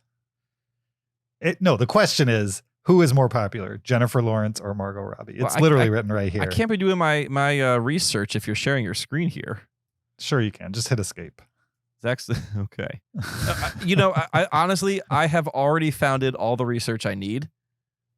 First of all, I don't know if you guys have this feature yet. I just got it today, but Google has AI, which Zach's in love with, evidently, enabled in my Google. And so I just typed, who is more popular, Margot Robbie or Jennifer Lawrence? And what comes up first, according to the YouTube or to Google's AI? According to YouGov, Jennifer Lawrence is more popular than Margot Robbie. See that Hey, first sentence? James, can I ask you a question? Yes. I see 3 images next to that sentence. Right. The first one is Margot Robbie. Yep. The Right. second one is Jennifer Lawrence, and then the third one is Margot Robbie. So I just want to point that out. I believe the third one has both of them in it. No, it's the third one says No, Margot the third one Robbie's is Margot 15 Robbie's best 15 movies. You're right. Okay. And that proves what? That Margot Robbie currently is being talked about more because of Barbie? Is that what you're saying? No. This doesn't say Margot Robbie in Barbie. This says Margot Robbie's 15 best movies. Barbie's not mentioned. Right. This Now, James. search says what? Who is more popular, Margot Robbie or Jennifer Lawrence? And what does this say? According to YouGov, so according to one source, Jennifer Lawrence is more popular than Margot Robbie. James, Okay. can you click that little caret at the end of the paragraph to show the source? Okay. Can you click on both those links so I can see when they were done? So it goes to YouGov survey. And it says what? Have heard of. So fame, popularity. Okay, hold on. So popularity from Jennifer Lawrence is 65%. 94%. For Margot Robbie? No. Popularity is popularity. 65%. What is Margot Robbie's? 50%. Yeah, less. According to YouGov. Okay. That's Okay. one data point. When is this from? No, One, hold on. When Google thinks. When two, is this from? This website thinks. I think, James. I think Google this is is taking live. from this. I believe this James. is live, Zach. James, Google is taking it from this website, so it's the same data point. Right? Sure. Okay. I mean, it Now- may have just, that's the general answer, and they pulled it from Google, or they pulled it from YouGov to back up their assertion. That's possible too. I don't know enough about Google's AI to know how they came to that conclusion, other than the source they gave, which was this. That wasn't even in my notes for tonight. All right. That's just a throwaway stat for you. All right, here we go. Let's start with a baseline. Both Margot Robbie and Jennifer Lawrence are 33 years old. They're both white. They both identify as female. Okay. They're very similar people in race, age, and gender. Okay. So I believe this is a fair fight, in my opinion. About as fair as it gets. According to Rotten Tomatoes, Margot Robbie has 20 films with an average rating of 64.35%. Jennifer Lawrence has 26 films, 6 more, with an average tomato rating of 65.3, almost a full 1% difference. Jennifer Of Lawrence their wins. Rotten Tomatoes rating. Yes. So what Jennifer critics, Lawrence movies are almost 1% better. Almost 1% better. of what critics have rated it, what's that have to do with popularity? I'm just telling you. Often the most popular movies are not the highest rated. So this would actually go against you. No. Right? Not Would true. you say that the most popular movies are not the highest rated movies on Rotten Tomatoes? Not necessarily. But in general, There's lots of the very most- popular movies. What does popular mean? Well liked, right? No. No, Popular does well not mean known. well liked. Popular means well known. I don't know. Do we need to define popular? Probably. But I would say there's a lot of popular films. James, can you agree with this statement? Yes or no? Okay. Are there a lot of popular films that don't have the best Rotten Tomatoes ratings? Sure. So if, let's say, Margot Robbie was in one of those popular films, this would have hurt her Rotten Tomatoes rating. Is that correct? Maybe. Depends on whether her popular films are liked or not liked. No, I'm saying Because there's also a lot of popular films that are highly rated. No, James, all I'm asking is if she was in one of those popular films that is not highly rated, that would bring down her Rotten Tomatoes average, right? Jennifer Lawrence? Sure. No, Margot Robbie, I'm asking. Both of them. Yeah. And so that makes the Rotten Tomatoes rating average not really a good gauge of popularity, right? Because you could have a popular film that brings it up and a popular film that brings it down. In the same 33 years of age, Jennifer Lawrence has made 6 more movies than Margot Robbie. Okay. Okay. Okay. And those movies, when rated by critics, are 1% better. Well, a little less than 1% better. So statistical noise. I'm not saying this is the statistic that changes the entire argument. It's just a data point in a So- series of data points. No, What but I'm is trying the to understand statistic what that is the changes the data argument? point. Because so far, I'm not to be convinced. I'm seeing data, but I'm not This seeing is- data supporting your your side. This supports Fair enough. critics' estimate of how the quality of a film, not the popularity. Keep Okay. going. What else you got? Fair enough. Academy Awards. Jennifer Lawrence has been nominated for 4 Academy Awards and won one of them in 2013 for Silver Linings Playbook. Margot Robbie has been nominated for 2 Academy Awards and won neither. Now, what have we called the Oscars in the past? A showcase of Awards? talent and merit. A popularity contest. But not among the population, among like a very, very small subset of people. Right. Is the question who actors- is more popular among a very small subset of people or the population? No, it's just a general question. Who is more popular? I'm showing you with critics, Jennifer Lawrence is a little more popular. With the Academy, no. Jennifer Lawrence is more popular. No, I'm not buying the critic one because that's the same number, and quality It's not the of same film number. has It's a little less than 1%. okay. Quality of film has nothing to do with knownness of film or popularity of film or acceptance of film by the general public. Yeah, it has nothing to do Who with that. said anything about the general public? James, were This is Jennifer a broad Lawrence question. Jennifer Lawrence and Margot Robbie ever nominated the same year for the same category? I don't know that. Because if they weren't, Even if then they were, Jennifer Lawrence either both of them didn't win or Jennifer Lawrence beat her. I'm just saying, Margot Robbie's never won. I'm just saying, unless they were, this tells us nothing about who is more popular with the Academy. It tells you that Jennifer Lawrence has been nominated twice as often as Margot Robbie has, and she's at least won once in the popularity contest that is the Academy Awards. Jennifer Lawrence also has 6 more films than Margot Robbie, and given that's only 20 to 26, that's about 25% more. Yeah, so maybe she's more prolific and therefore has a better chance of being nominated. Yeah. What's the percentage of additional films that she has over Margot Robbie? It's probably more than 1%. 6. No, it's not 6. It's not 6%. I don't understand your question. Additional? What I'm saying is she has been in more films, therefore has had more opportunity to be nominated by the Academy Awards. Okay. Right?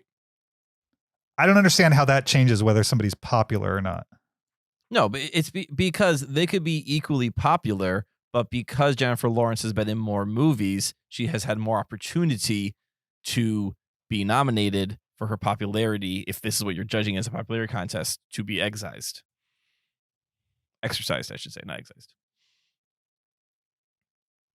Either way, this is the Academy. This is not in any way. This has been the main argument about the Academy for the last decade, is that they are not representative of the main population, right? Mm-hmm. That is the main thing that people have said about them during this entire period, is that they're not representative of the average moviegoer. Look, I'm just showing you data points where Jennifer Lawrence, the data points that I can get where Jennifer Lawrence is beating Margot Robbie. Okay. Right. But not in popularity contests. By being in more films with a better Rotten Tomatoes percentage, I would say among critics, which is a number that I can get, she's slightly more popular.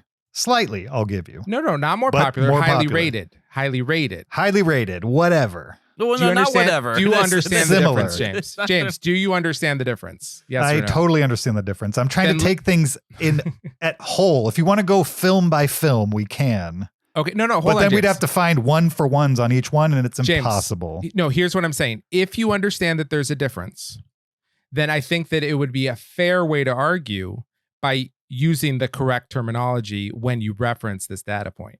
So, for instance, when you reference the Rotten Tomatoes 1% difference, call it a difference in movie rating rather than popularity, because it's not popularity. It's on critics' Rotten rating. Tomatoes. Films that Jennifer Lawrence are in, okay? Yeah. Are 1%, a little less than 1%, more liked than By films. critics. Than films by critics than films that star Margot Robbie. That's all I'm saying. Did you look at the audience score for those also? Those same 20 to 26 Wouldn't that films? be a better metric? I didn't. Okay, Wouldn't the audience score be a better I can get metric? the audience opinion from somewhere else. But wouldn't the audience metric be way better than the critics metric? Because I couldn't tell you. I didn't even look at it. No, I'm asking you just as a thinking person. The 50 or 70 critics that rate it on the quality versus the audience metric, which is thousands of people based on pretty much what they thought of the movie. All I was interested in is the critic response on Rotten Tomatoes. For all I know, the audience supports my theory even more. I couldn't tell you. It might not support it. I didn't even check. Millions of people are talking about Jennifer Lawrence. All right. Academy Awards. We've talked about that. Okay. I still submit. It's a popularity contest. And in the same 33 years on the planet, Jennifer Lawrence has been nominated 4 times and at least won once. You can believe whether that's related to popularity or not. I believe it is. Box office. Jennifer Lawrence has been in films that have collectively made 5.5 Bs at the worldwide box office. Margot Robbie has been in films that have collectively made 2.4 Bs at the worldwide box office. Okay? Okay. Less than half.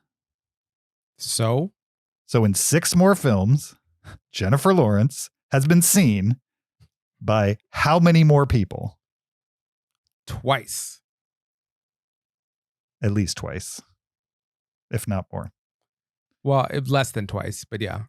That means that many percentage, I didn't really do the math, but that many percentage of people spent their hard-earned dollar to watch a screen in which Jennifer Lawrence was going to appear. Yes. That's people voting with their wallet, they call it. For these movies, not which one is more popular. It just so happens that Jennifer Lawrence has been in... If more people are going to spend money on the movies that you star in, I submit that should lead people to believe that maybe you're more popular. Okay, well, in that case, Margot Robbie has been in a movie that has made more money than any Jennifer Lawrence movie. Fair enough. Is that true? That's true. I didn't know. Barbie has made over $1 billion. No Jennifer Lawrence movie has ever made more than $1 billion. Really? Hunger Games, the first one, didn't make over Nope, it made like $600 million. Okay. It's a very popular movie. Hunger Games? Barbie. Hunger Games too. I mean, 600 million is nothing to snuff at for sure. Yeah, I bet if you added all the ago. Hunger Games movies, it's over whatever Barbie's making. Yeah. Okay, so far you have a critics rating of quality. You have a organization meriting people on the quality of their acting. Mm-hmm. And then I have YouGov and Google's AI both saying that Jennifer Lawrence is more popular. No. Google's AI is citing YouGov, so that's one source. Fine, whatever. Yeah. And we don't have a source that Google decided was the definitive source. Google's AI decided was the definitive source. Right? I think ultimately the best judge of this will be something like which one is being Googled more. Oh, like the Google Trends? Like this? Absolutely. The blue line, Jennifer Lawrence. The red line, Margot Robbie. James. Now, this was years ago, but look at the difference between the height of Jennifer Lawrence and the height of Margot Robbie. Okay, so James, looking at your chart right now, here's what I see. Mm-hmm. In the past, around 2015, Hunger Games Jennifer era. Lawrence was more popular than Margot Robbie. Sure. And what it's also showing is that today, Margot Robbie is more popular than Jennifer Lawrence. Right. But my original thesis says nothing about today. Yes, it does. It says who is more popular. No. Who In the was? past, Right. past would be who was. Who is refers to now. No. Who is the president? Joe Biden. Who was the president? Donald Trump. I understand what you're saying. I just don't agree. What do you disagree about? I disagree that I have ever argued that Jennifer Lawrence currently in this moment, while Barbie is number 1 and the biggest movie in the world, is more popular than Margot Robbie. I've never made that argument. I've made the argument that Jennifer Lawrence is more recognizable and more popular in general than Margot Robbie has been. It's like you're saying who is more popular, Lee Harvey Oswald or Margot Robbie, because everyone recognized Lee Harvey Oswald in 1964. Is Lee Harvey Oswald the same age as her, white, and identify as a female? No. But And James, both actresses? That's No. nothing to do with it. It has nothing to do with the fact but James, that they're right now, Margot Robbie is more popular than Jennifer Look Lawrence. at You the showed me a chat. difference. No. In I'm seeing a difference in 2015. 2014. Margot Robbie's biggest spike is a fraction. All right, a fraction. James, but it's of also, Jennifer Lawrence's biggest spike. That her was in biggest spike's also 2015. happening right now. She was like in the current. ridiculously famous and well known Was. Maybe you just 6 said years she ago. was ridiculously famous and well known. If we were having this argument in 2015, I would also say Jennifer Lawrence. In 2015, Jennifer Lawrence was more popular. But if I'm saying who is more popular, it's Margot Robbie. And your chart shows that. I disagree. Hold on. Let's just agree on the facts right now. Does your chart when show... it comes to James, today, you're interrupting. You're interrupting. Does Okay. the chart show right now that Margot Robbie is more popular right now? I just want to know if we can agree on the facts. Today? Today, right now. Based on searches, yes. Okay, based on searches, yes. right, which is a metric that you presented to us. Yeah, as a popularity metric. Is that why Based you on presented it to us? searches, Margot Robbie gets searched more today than Jennifer Lawrence. Okay. Now, did you present this to us as a popularity metric? No. So this is not, in your mind, a popularity metric? I think it says something about how well known somebody is. Right? It says something about when things happen in certain people's life. Can I ask you a question, Because this James? spike, I know why this spike happened, and it wasn't because of a movie. James, can I ask you a question? Okay. Who is the president? Is it Joe Biden, who's been president for 3 years, or is it Donald Trump, who's actually been president for 4 years? My president is Trump. We all know this. Joe Biden's a puppet. Just because Trump was president for longer or Obama was president for longer, it doesn't change the fact that Joe Biden is currently the president. You don't Do you think agree with that? You don't think that Obama was more popular than Biden? No, James, I'm asking you to follow what I'm saying. Do you But think was that Joe Biden? Wait. Is Biden more popular than Obama? You were saying was. Is Biden or was Biden ever James, more popular than Obama? James, are you going to answer my question first, or are you just going to ask your own question? What What's I'm your asking question? is, who is the president? That's what I'm asking you. Seriously or joking? No, 100%. Joe Biden. I want to know your Whatever. answer. Joe Biden. Yes. Now, why would you say Joe Biden is the president when there are other presidents who have been presidents for longer? Like Why would Joe I Biden's say been he's president for president? Joe Biden's been Because- president for a little bit, but there's been presidents that were presidents for 4 terms. Mm-hmm. So why wouldn't you say that they're the president because they've been president for longer? Because the job of a president has a finite amount of time. Sure. But there's some that have been president for 4 terms, and Joe Biden's only been president for part of 1. I don't understand your argument, Zach. You're going to have What to... I'm- Kyle, do you understand this? Can you rephrase what Zach's trying to say? I think Zach is trying to prove. He's trying to define is versus was. Oh, Exactly. okay. So this has nothing to do with the president. Okay. No, it's That's just helpful. it's agreement of what is now, what is versus Yes. what is So was. just because Jennifer Okay. Lawrence used to be more popular does Sure. not mean that she is more popular. Okay. Do you agree with that? No. In fact, I would say right now, just looking at this data, Margot Robbie has been more popular on average than Jennifer Lawrence since 2017. And what do you base that on? This flat line where they're both not moving up? Well, okay, no. So yeah. Well, okay. So I see at the very beginning of 2017, I see a big Margot Robbie spike. At Okay. the end of the graph, I see another big. I mean, big relatively, right? This is a Jennifer Lawrence spike. This is Yes, a Jennifer but Lawrence look how spike. small those Jennifer Lawrence spikes are compared to the Margot This Robbie one? spikes. Yes, and the one Maybe at the very end. 2/3 of them? No, can you not agree that first spike is bigger than all the Jennifer Lawrence spikes Yes. that come afterwards? Yeah. So what I'm saying is that Margot Robbie and Jennifer Lawrence have had, yes, they've both been flatlined for the last 5 years, but when they Mhm. do have spikes, one, Jennifer Lawrence has had 2 spikes versus Margot Robbie has now had 3 spikes, and 2, two of Margot Robbie's spikes are bigger than any of Jennifer Lawrence's spikes in the last 5 years. I can agree that that's what I see on the graph. Okay. Is okay. that what you're asking me to agree with? Yeah. I'm just saying, can we look at that same Okay. chunk of data right there? I'm not sure what it says, if that's what you're trying to tell me. I think it's very clear what it says. It is Okay. wild to me that James is showing us a chart Uh-huh. where today Margot Robbie is more popular than Jennifer Lawrence, And he's saying because the spike in 2015 is higher before Margot Robbie was even famous, right? That shows that Jennifer Lawrence is more famous now. It only shows she was more famous then. Okay. I guess Zach and I are not convinced. I didn't say more famous. I said popular. More popular. Okay, popular. I mean, if this was a game of fame, I think Jennifer Lawrence would win that too.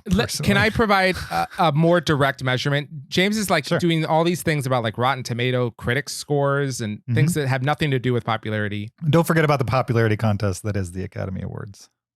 Right. That is a word that people have used for it, but the people voting on that are not representative of the American public at all. It doesn't matter whether they are. I'm just trying to show you that people think that Jennifer Lawrence is popular. Right. But if you people like Jennifer Lawrence, they know who she is. No, they James, like her work. They pay money to go see it. If you use a small subset of people that are not in the demo, that are the opposite of the demo, that doesn't show what you think it's going to show. It's like saying Taylor Swift is not popular because 80-year-old men don't listen to her. And I'm saying the Academy Awards is not representative of the greater population. All I'm showing through my statistics is that people like Jennifer Lawrence. They will pay to go see her. They like her movies, whether they're critics or whether they're audience or whether they're just searching her name on Google. They have, over time, done it more often, categorically, based on the data that I've collected. Let me do a more direct data point. I think you've ignored like better data points. Okay. In your search of data points for Jennifer Lawrence. I'd love to hear it. IMDb has a chart called the most popular celebs. If you go to imdb.com/chart/star meter, this is their list of the most popular celebs as determined by IMDb users. Okay. The number one most popular celeb, Gal Gadot. Number 2, Taylor Zacher Perez. And number 3, Margot Robbie. What are these based on again? This is most popular celebs as determined by IMDb users. But like, what do you vote on this? Or how does it get the number? I do not know. Okay. However, I would want to know. Sure. Yeah, we'd want to know. We don't know how YouGov got the data either. Okay. True. It's curious you didn't really want to know that. But I just said true. What I'm saying, but I'm just saying before. What I'm saying, though, this is IMDb, which is the largest like actor celebrity website. Right. Has a list called the most popular celebs as determined by IMDb users. And Margot Robbie is number 3 and Jennifer Lawrence is number 5. Yeah, I like the IMDb data point.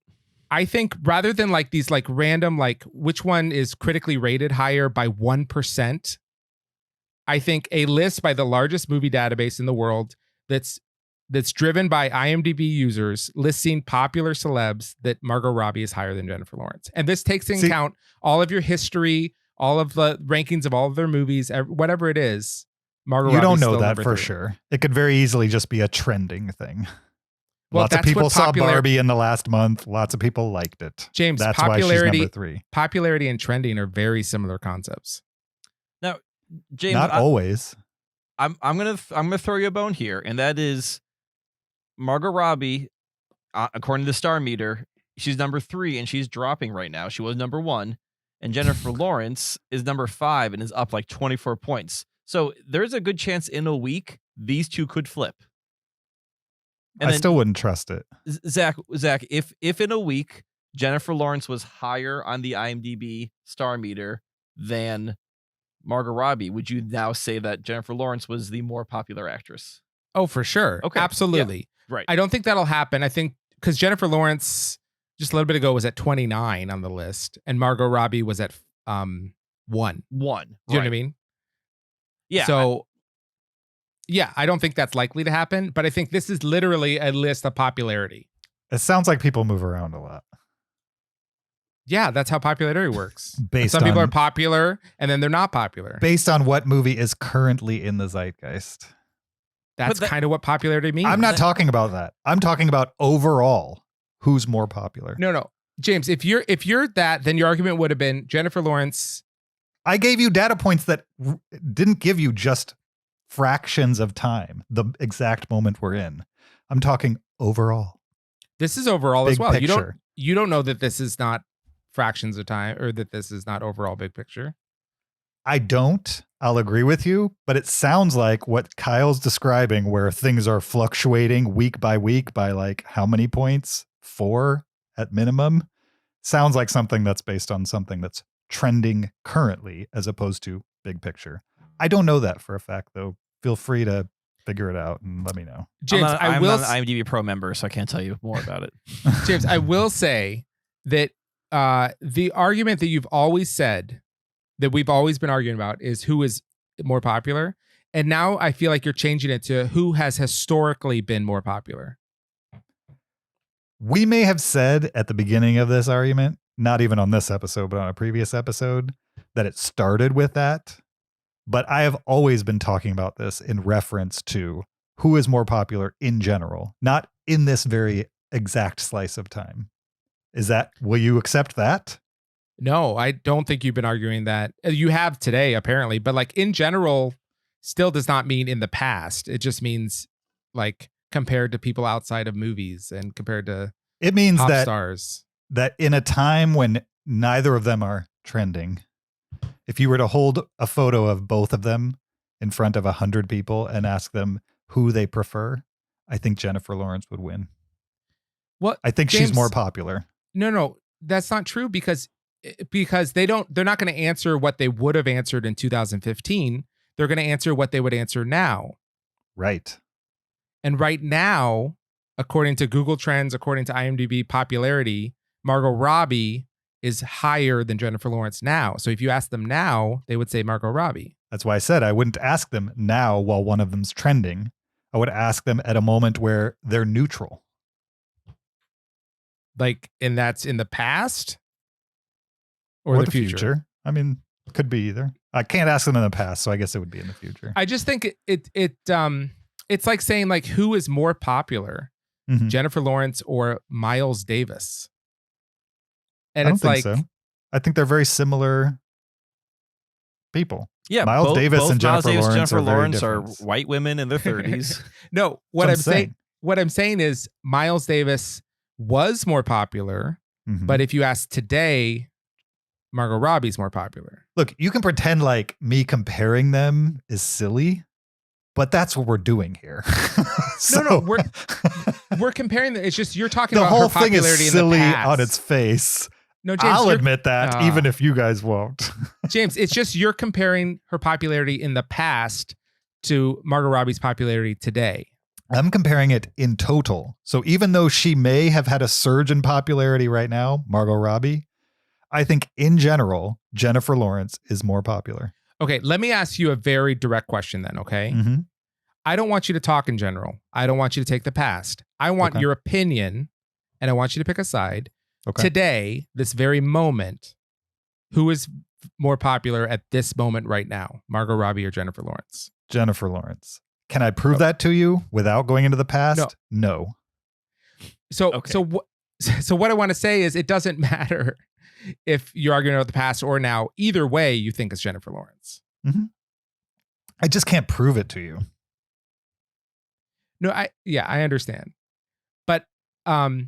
But I can prove to you that in the past, Jennifer Lawrence has been far more famous than Margot Robbie is today. Yes, I completely agree that Jennifer Lawrence at the height of Hunger Games and then the iPhone picture scandal was more famous than Margot Robbie, who was in Focus. Jennifer Lawrence was called America's sweetheart. Right, yeah. She tripped going up the stairs at the Oscars. Yeah, these are all past. She was one of the turns. most downloaded women in the world for a very bad reason, because people were interested in her. I am not disagreeing with any of these points at all.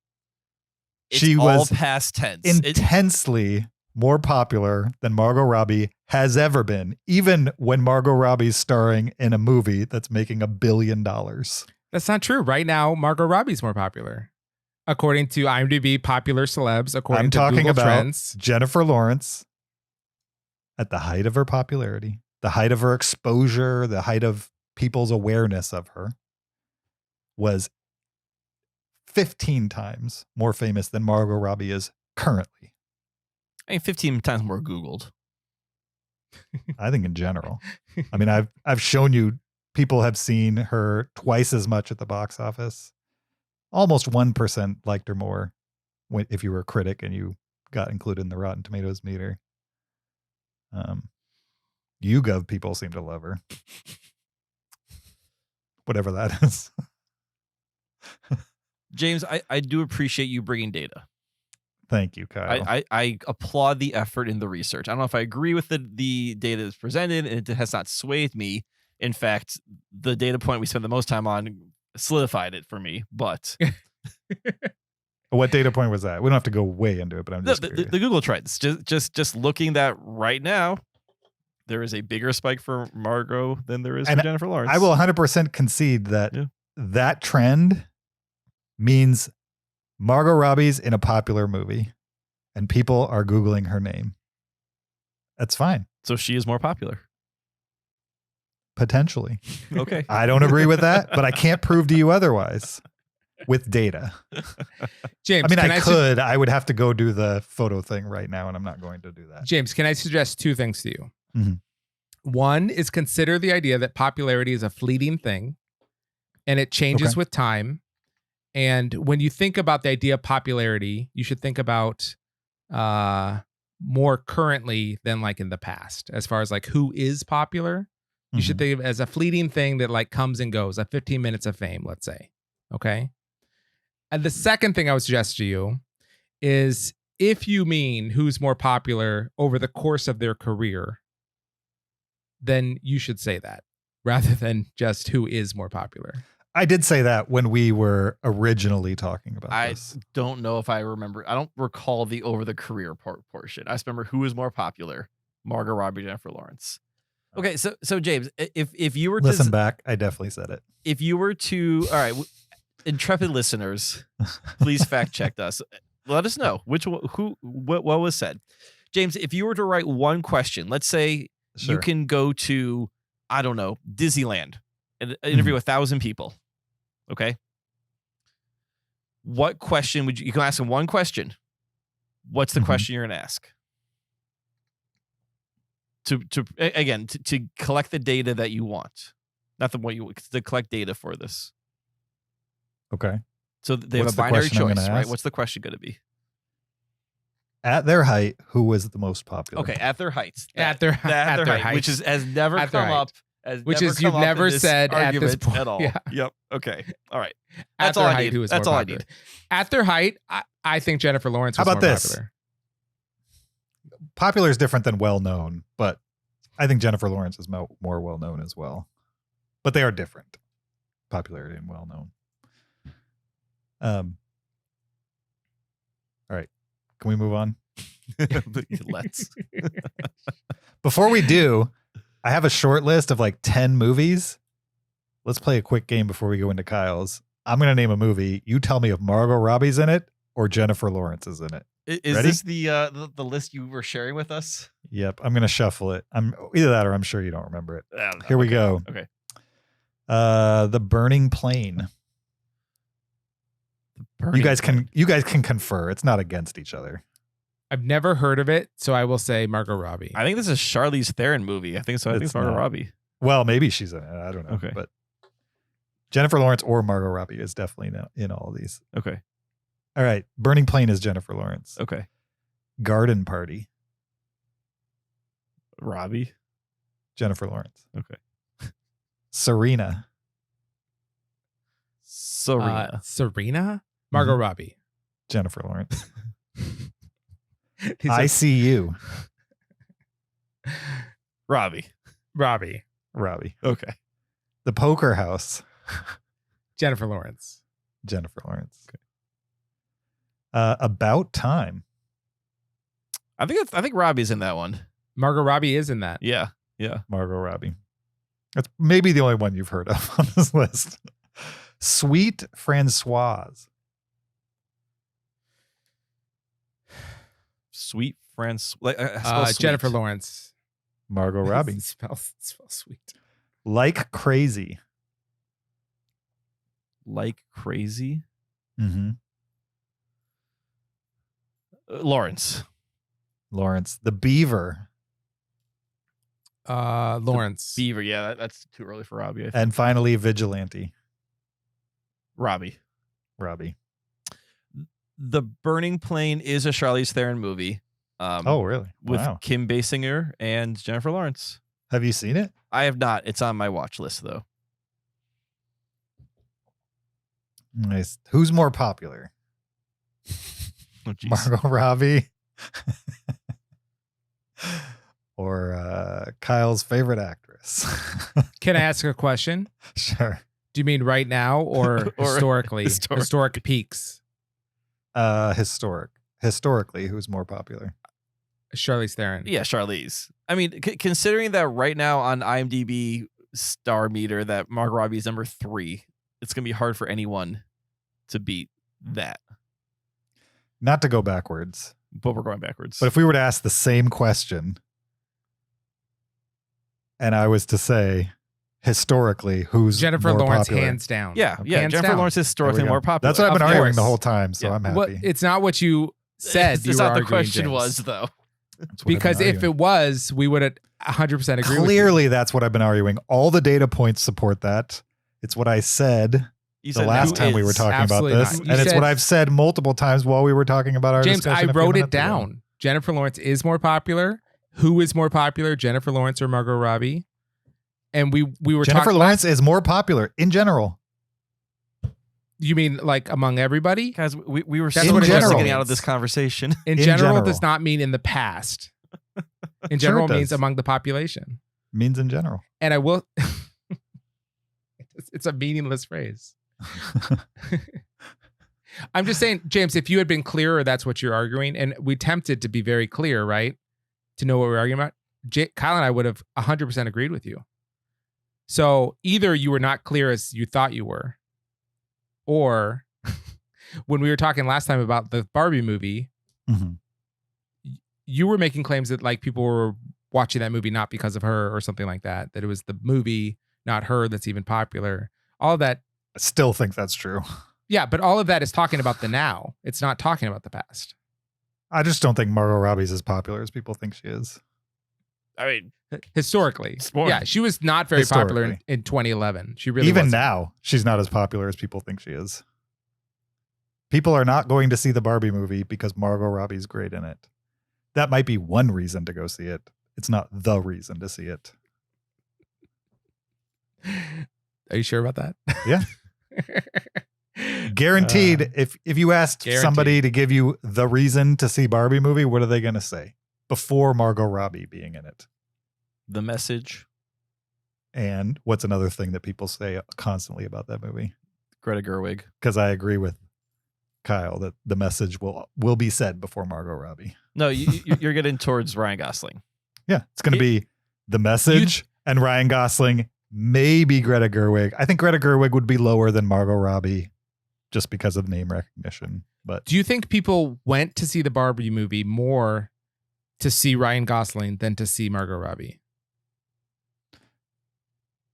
yes, Or they left the theater liking Ryan Gosling better? I think it's the You're saying latter. they went, yeah, the latter. I don't think they went I don't think that Ryan Gosling was the sole draw for the movie.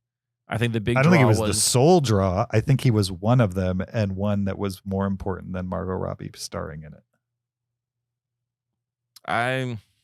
That's just All right. me. Okay. Here's the question for the listeners. This is the final question. We need to start a marketing research business. No, because James, we agree with you Mhm. that Jennifer Lawrence is historically more popular. Here's the question for the audience: Mhm. Is when you're talking about who is more popular, should you be talking about who's more popular now, or should you be talking about who's more popular historically? Which is the more natural way to understand that question? We're asking right? listeners, right? Sure. Yeah. I already gave you my answer, so you don't need that.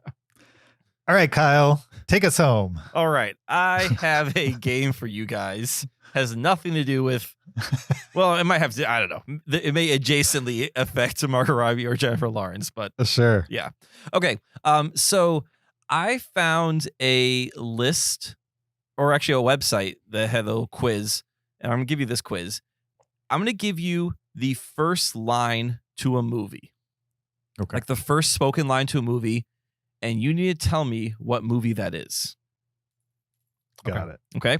And this is how we're going to do this, because there's 3 options. So we're going to go back and forth. So like I'll give the line to James. Okay. James, if you guess it and it's correct, you get 2 points. All right. Okay.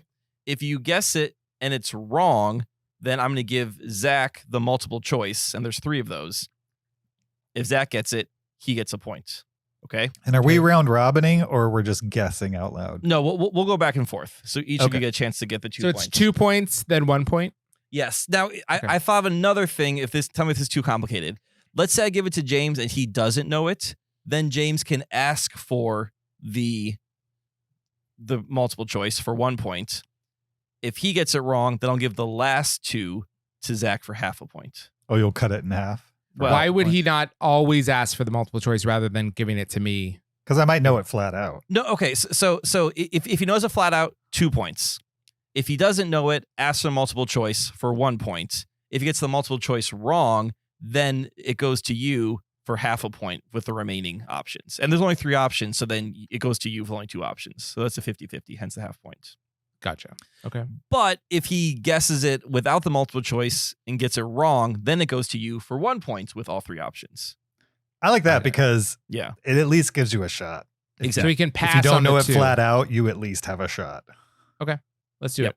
it. Okay. All right. So James, I'll start with you. Some of Okay. these are super easy. Some of these are super hard. I took this quiz. There's 30 of them. I got 21 out of 30 on these. Gotcha. All right. 21 out of 30. Not 21 bad. out of 30. Yep. The world is changed. I feel it in the water. I feel it in the earth. I smell it in the air. Has changed. Can you give it to me again? Yes. The world is changed. I feel it in the water. I feel it in the earth. I smell it in the air.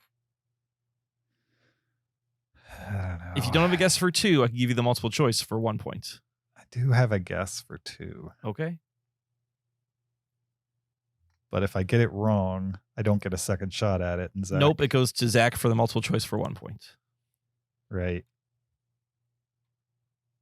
I'm going to say the answer is Terminator 2 Judgment Day. Incorrect. No. Correct! No. Okay. Zach, here are your 3 Yep. choices. Okay. I Am Legend, The Lord of the Rings, The Fellowship of the Ring, or World War Z. Those are Ooh. tough. Yeah. Can you give me the quote one more time? Yep. The world is changed. I feel it in the water. I feel it in the earth. I smell it in the air. At least I was in the right zone. It's like a post-apocalyptic something or other. I don't know this. I'm gonna say I Am Legend. That is incorrect. That's the guess I made. No. This is actually Galadriel's speech from the beginning of Fellowship of the Oh, Ring. okay. Yep. All right. So- There you go. No points given. All right. Zach, yours is, hey baby, what's going on here? And also, when you took this, the multiple choice was right in front of you. They were right in front of me. So Yeah. I got 21 out of 30 with the multiple choice in front I of would me. like the multiple choice. Okay. Is it My Fair Lady, Breakfast at Tiffany's, or Roman Holiday? Can you read the quote again? Hey baby, what's going on here? I don't know. I'll say Breakfast at Tiffany's. Correct. 1 point to Zach. Zach, you're keeping score, correct? Yeah, I am. Yeah. Okay. All right. James. These first ones are hard to see. They get easier. I don't know why they're hard at first. So, Okay. what can you say about a 25-year-old girl who died? That she was beautiful and brilliant? That she loved Mozart and Bach, the Beatles, and me? What can you again? What can you say about a 25-year-old girl who died? That she was beautiful and brilliant? That she loved Mozart and Bach, the Beatles, and me? Is this a movie I've seen? I don't. Probably not. No. Oh, great. Give me a, now that you gave me a hint, give me Okay. the multiple choice. Is it Hopefully it's 2 movies I've seen and one I haven't. Cabaret, I Never Sang for My Father, or Love Story? I haven't seen any of these. Give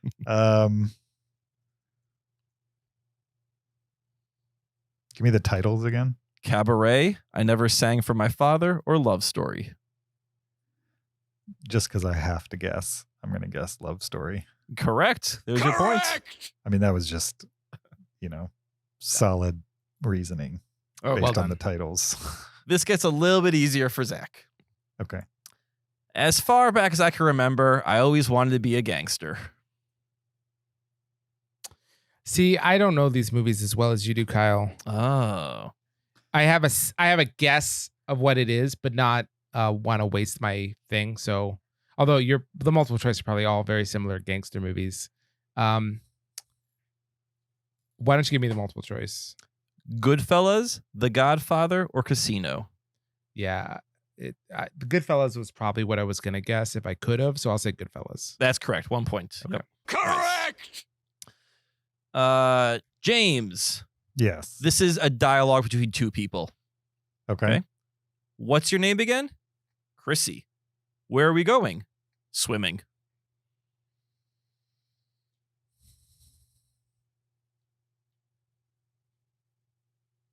No clue what this is. So Okay, I would you like will your need the options? multiple choice. Yep. Yes. Is this Jaws, Creature from the Black Lagoon, or The Lake House?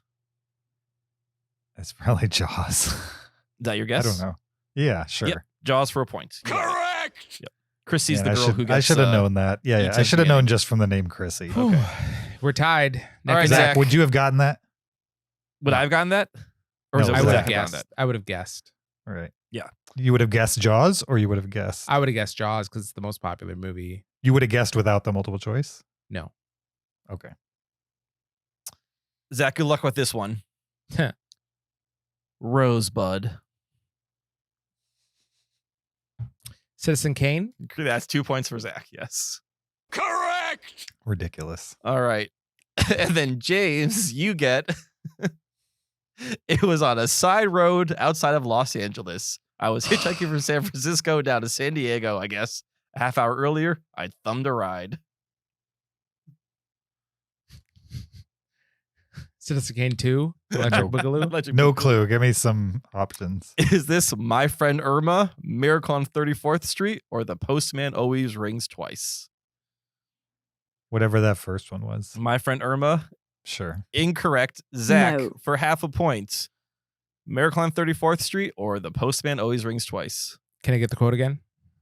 I was on a side road outside of Los Angeles. I was hitchhiking from San Francisco down to San Diego, I guess. A half hour earlier, I thumbed a ride. Postman. Correct. Half a point. Correct. All right. Zach. Yeah.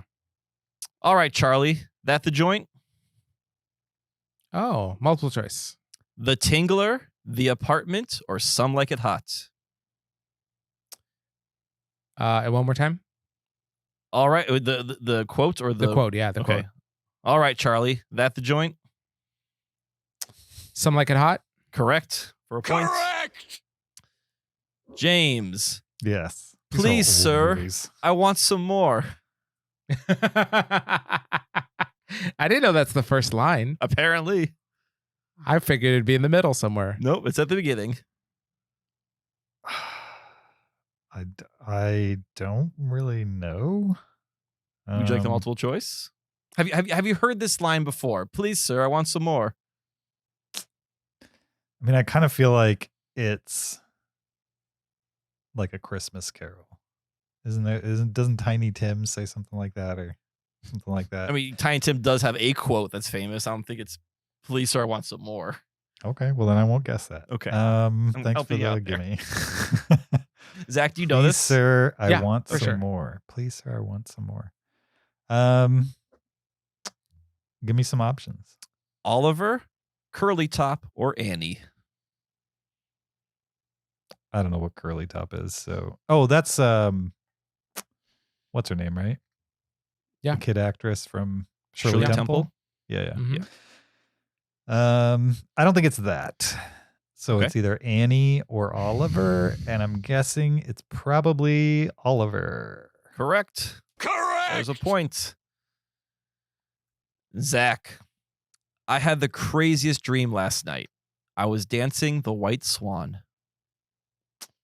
I don't know it. I need multiple choice. Oh, you're going to kick yourself when I say Black Swan, Snow White, or the Eagle. Black Swan. Yes, correct.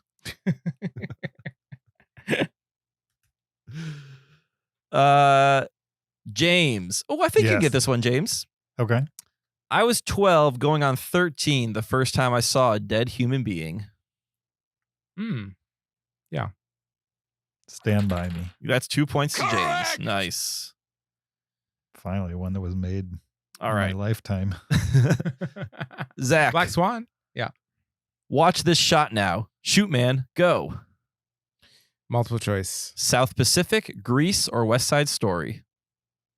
West Side Story. Points for Zach. Correct.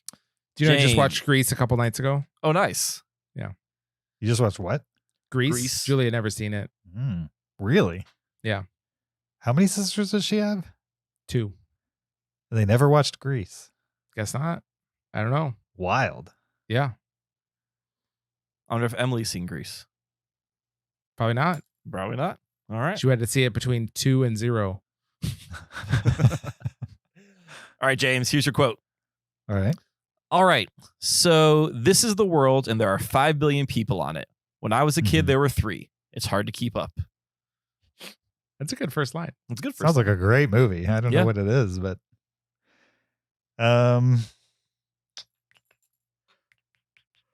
give me some choices. Jerry Maguire, Rain Man, or Magnolia. I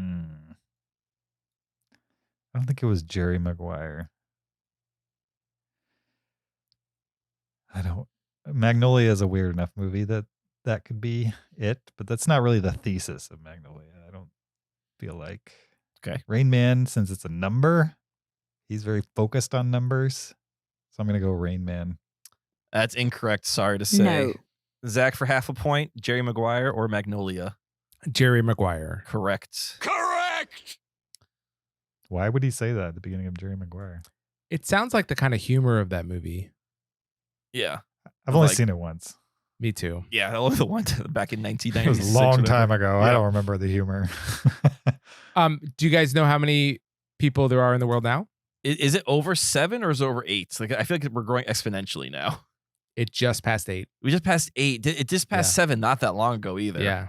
Wow. That's not good. All right, Zach. I'm 36 years old. I love my family. I love baseball, and I'm about to become a farmer.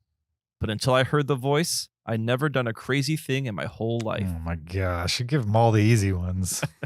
This is not talked about anymore. I guess it's an old movie now, but it's a fun movie. Field of Dreams. Yeah, that's right. I've Correct. never seen Field of Dreams. Really? Yeah. When they just put the whole plot in the opening line. Yeah, I was like, is that the IMDb plot description? James, Yes. I believe in America. America has made my fortune. Sounds like a David Bowie song. I believe in America. America has made my fortune. Mm-hmm. Well, I'm not for sure, so I guess I need options. Wall Street, The Godfather, or Donnie Brasco. That's what I was thinking. That it was one of those types of movies. Mhm. Let's go Wall Street.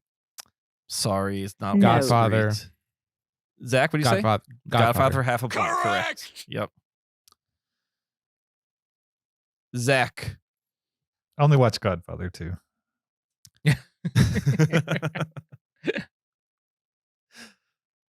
Show them the courage of Allah.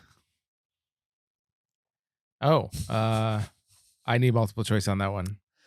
I love the multiple choice on this one, by the way. Black Hawk Down, Robin Hood, Prince of Thieves, or Top Gun. I was thinking Robin Hood, Prince of Thieves. I'm going to pick that. Yeah, that's the one. Yeah. I love That's how right. they weren't Yeah. sure like what other Allah ones. Like, I'll do Black Hawk Down and Top Gun, I guess. That's amazing. Yeah. So, Zach, did I tell you that I just I watched Yeah. Prince of Thieves like a Yeah. couple weeks ago? Mhm. Yeah, not very good. Yeah, It's- unfortunately. it's kind of all over the place. So It really is. yeah, Is Prince of Thieves the Kevin Costner one? that's the Costner Yeah. one. Yeah, Okay. Though What's the definitive modern Robin Hood? Oh, Men in Tights. No. I'm talking about a story that actually tries to tell the Robin Hood Okay. story. I will say Men in Tights is the best modern Robin Hood. Oh, for sure. Yeah. So I actually watched Men in Tights afterwards, like a Nice. couple days later, and it's funny, and it makes so much fun of Prince of Thieves. It really does. Yeah. I would posit that there is no modern tentpole Robin Hood that like you can point to. Like Russell Crowe is. I'm saying what's the best one? closest Doesn't have to be a good one, attempt. but what's the best? Probably Prince of Thieves is the best. The Sure. Russell Crowe one, he's not even Robin Hood yet. He becomes Robin Hood at the end of the movie. It's a prequel. Mm-hmm. And then what about that Jamie Foxx and the other guy one? It's horrible. That was Okay. awful. Yeah. All right. Yeah. So Prince of Thieves is still like people's go-to modern Robin Hood I movie. think so. Yeah. Interesting. Okay. All right, James. I think you have a chance here. Okay. I owe everything to George Bailey. Help him, dear father. George Bailey? George Should I Bailey. know this? Only if you've seen it. Zach laughed like I should know this. I feel I like this definitely is, know it I feel like this is a pretty popular movie. for sure. But James has a reason Today to not or know in it. the past? I would say it's more popular now than when it came out. Yeah, I would Oh, agree with wow. that. And it came out in the past. It's, Yes. Okay. Well, It's most movies incredibly have come out in the past. This is maybe the most popular, one of the most popular with average people of that decade. You're right. Correct. Yep. Give me names. Casablanca, Gone with the Wind, It's a Wonderful Life. What's the phrase again? I owe everything to George Bailey. Help him, dear father. And that's capital F father. So I believe they're talking to God, not to their own father. Give me the options, and then I think will you guess. capitalize priest too.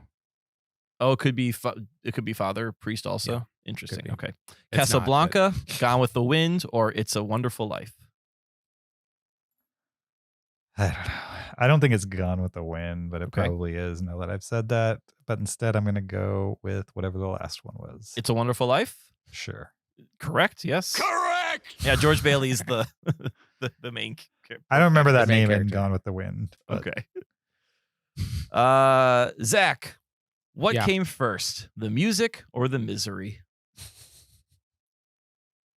I'm gonna need multiple choice on that.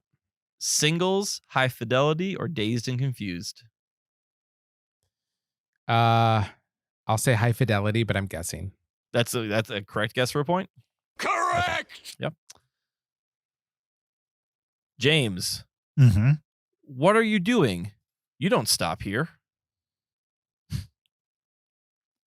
Or what are you doing? You don't stop here. I'm not sure the emphasis exactly. You don't stop here. Yeah.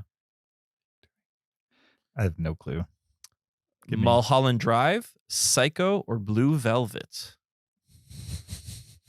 All movies I've seen once a long, long time ago. That's a tough one.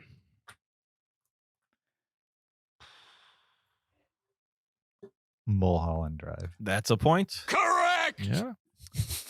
Nice. Shot in the dark, yes. I didn't think it was Psycho, but I couldn't have told you. Either. I don't even think I've seen Blue Velvet now that I think about it. Oh, that's an interesting one. Sure. Zach, Yes. he even took the gramophone on Safari. Multiple choice. Out of Africa, Legends of the Fall, Empire of the Sun. Oh man, it's probably Out of Africa. That's correct. Wait, for hold a on, point. hold on. Correct! Oh, you got it. You got it. Cool. James, Yes. I will tell you of William Wallace. Historians from England will say I am a liar, Finally, I but got a history is gimme. written by those who have hung heroes. Braveheart. There you go. 2 points. Correct! Nice, James. How'd you know that? Because that one I have seen in the last 30 years. Zach, there's two kinds of people in this world, winners and losers. Multiple choice. Mean Streets, Little Miss Sunshine, or Talladega Nights. Those are different movies. for sure. yeah. Man. Could be in any of those. Was Little Miss Sunshine the middle one? Yes, it was. I'll say Mean Streets. Incorrect. No. James for half a point. Little Miss Sunshine or Talladega Nights. You can capitalize I here. could see that being a joke in Talladega Nights. And I don't think Little Miss Sunshine, they call people losers. So I'm going to guess Talladega Nights. It's Little Miss Sunshine. No. 1 point for Kyle. Half a point for Kyle. Yeah, half a point for me. Zach, this is a conversation between two people. Who are you? I am Wait, did I deaf. get that one? No I one think got the nobody last got one. it. one. Nobody no. got it. Oh, So does James Oh. get it? oh, sorry. Yes, you're correct. This is for James. James, this Okay. conversation between two people. Who are you? I am deaf. Deaf as in DEAF? As in death, yes. DEATH? or DEATH, yes. Death. Okay. Death. Capital D? Yes. Yeah, death is capitalized. It's a proper name. I am deaf. Who are you? I am deaf. Period. As I am Okay. deaf, period. Yes. I feel like I know the movie because Zach's talked about it, but I don't know the name of it. So I'm hoping by you giving me options, it'll spark something. Night of the Living Dead, The Seventh Seal, or Village of the Damned. The Seventh Seal was the one I was thinking of, but is it the right answer? Great question. I'm because I have nothing else to go on. I'm going with The Seventh Seal. That's a point for James. Correct. Nice. Well done. Have you seen that yet, Never James? seen it. Never seen it. Do you own it on Criterion Blu-ray? I believe I do. I need to. That same Where- character is in Bogus Journey, Bill and Ted's Bogus Journey. Right. I think that's why I've known it because Yeah. we've talked about that movie a couple times and it always Yeah. comes up. All right. Sorry, I scrolled down. I lost my place. Yes. Okay. Seven Seal is correct. Zach. No matter what they say, it's all about money. I don't know that one. I have a gut feeling that it's that Margot Robbie film, but can you give me the multiple choice? Yeah. Is it Pretty Woman? Is it Wall Street? Or is it Top Gun? Man, they love sliding Top Gun. Pretty These Woman. things. Pretty Woman's correct. That's a point. Correct. James. Yes. All right, everyone. This is a stick up. Don't anybody move. Now empty that safe. Now empty that safe. I think I know it. Empty that safe.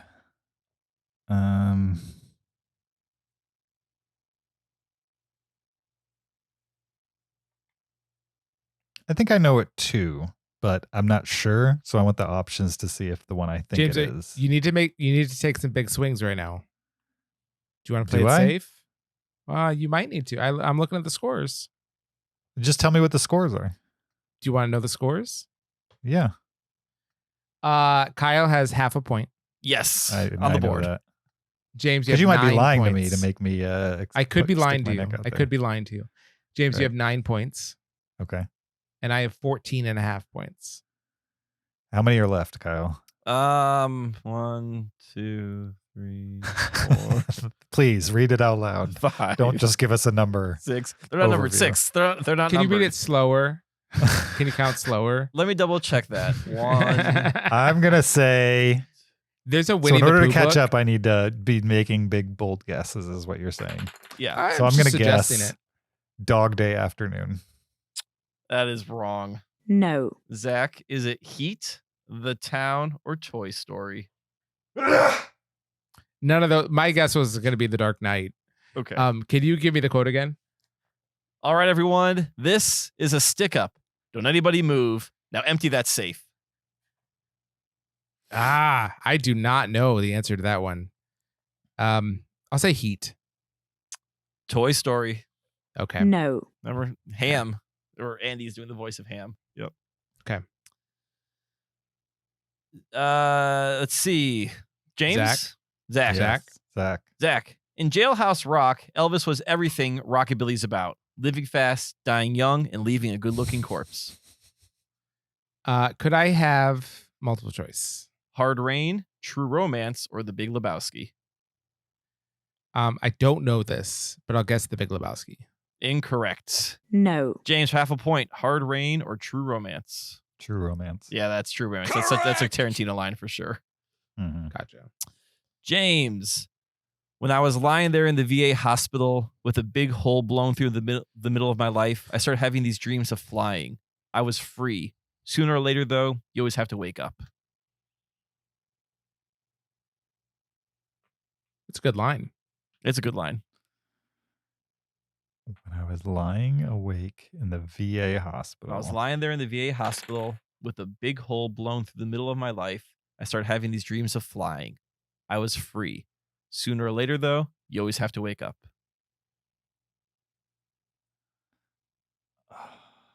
Platoon? Oh, good guess, but incorrect. No. That is Zach? a good guess. Yeah. Patton, Avatar, or Pearl Harbor? Avatar. I'm going to guess Avatar. It's Avatar. Yeah. That's Correct! Jake Sully. Ridiculous. Zach.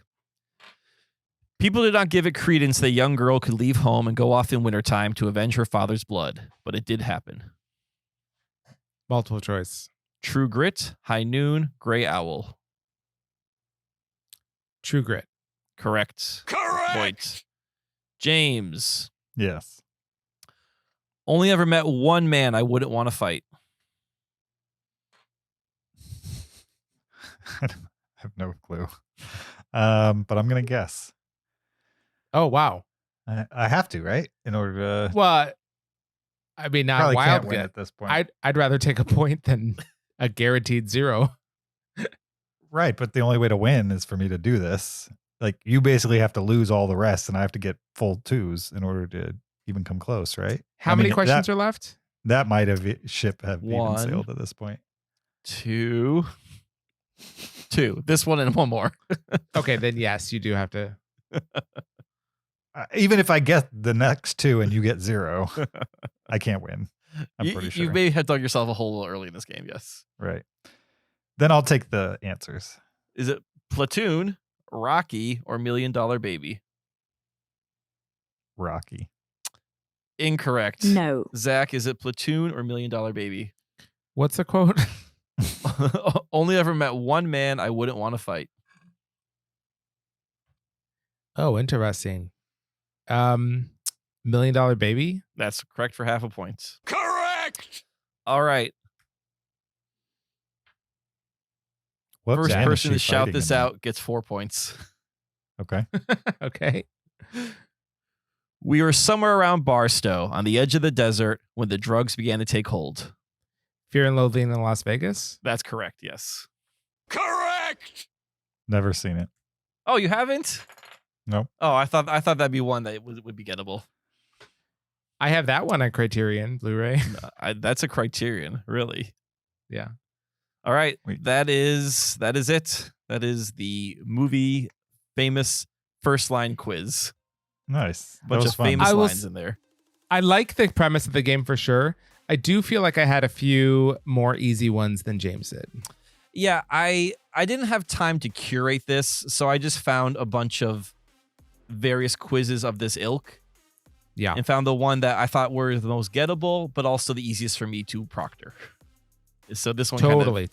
hits it hit the, but yeah, I could have, if I had the time, I could have made a better one myself. I agree. Final score, Kyle, half a point. James, Nice. 9.5. Zach, 20.5. 20. So- Oh, because that 4 points at the end there. Yeah. I shot ahead at the end. I was trying to give James a chance to at least close the gap there. So Yeah. Well, that was episode 597. Probably the most scattershot episode we've ever done. well, there Maybe. may be more coming up with all the movies being pushed. Who knows what we'll be talking about? Yep, for sure. I guess we've never officially gone on record. I'm on the side of the actors and the writers. How about you guys? Yeah, For sure. I'm pro talent. Okay. Yeah. I figured as much, but I thought maybe we should go on record.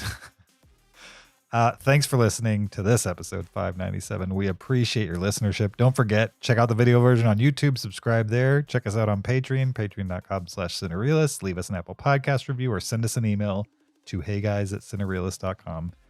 REEL with an S on the end. Do any of those kinds of things. We'd appreciate it. You could also follow us on social media, pretty much anywhere at Cinereelists, except for maybe Threads. You wouldn't want to follow us there.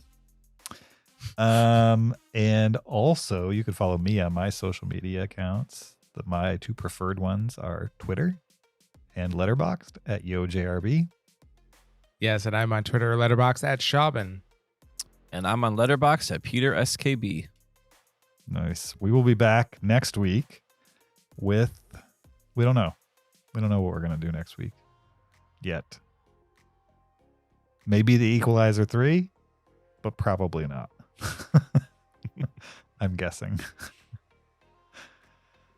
Regardless, we can't wait to see you there. Until then, keep it cinereal.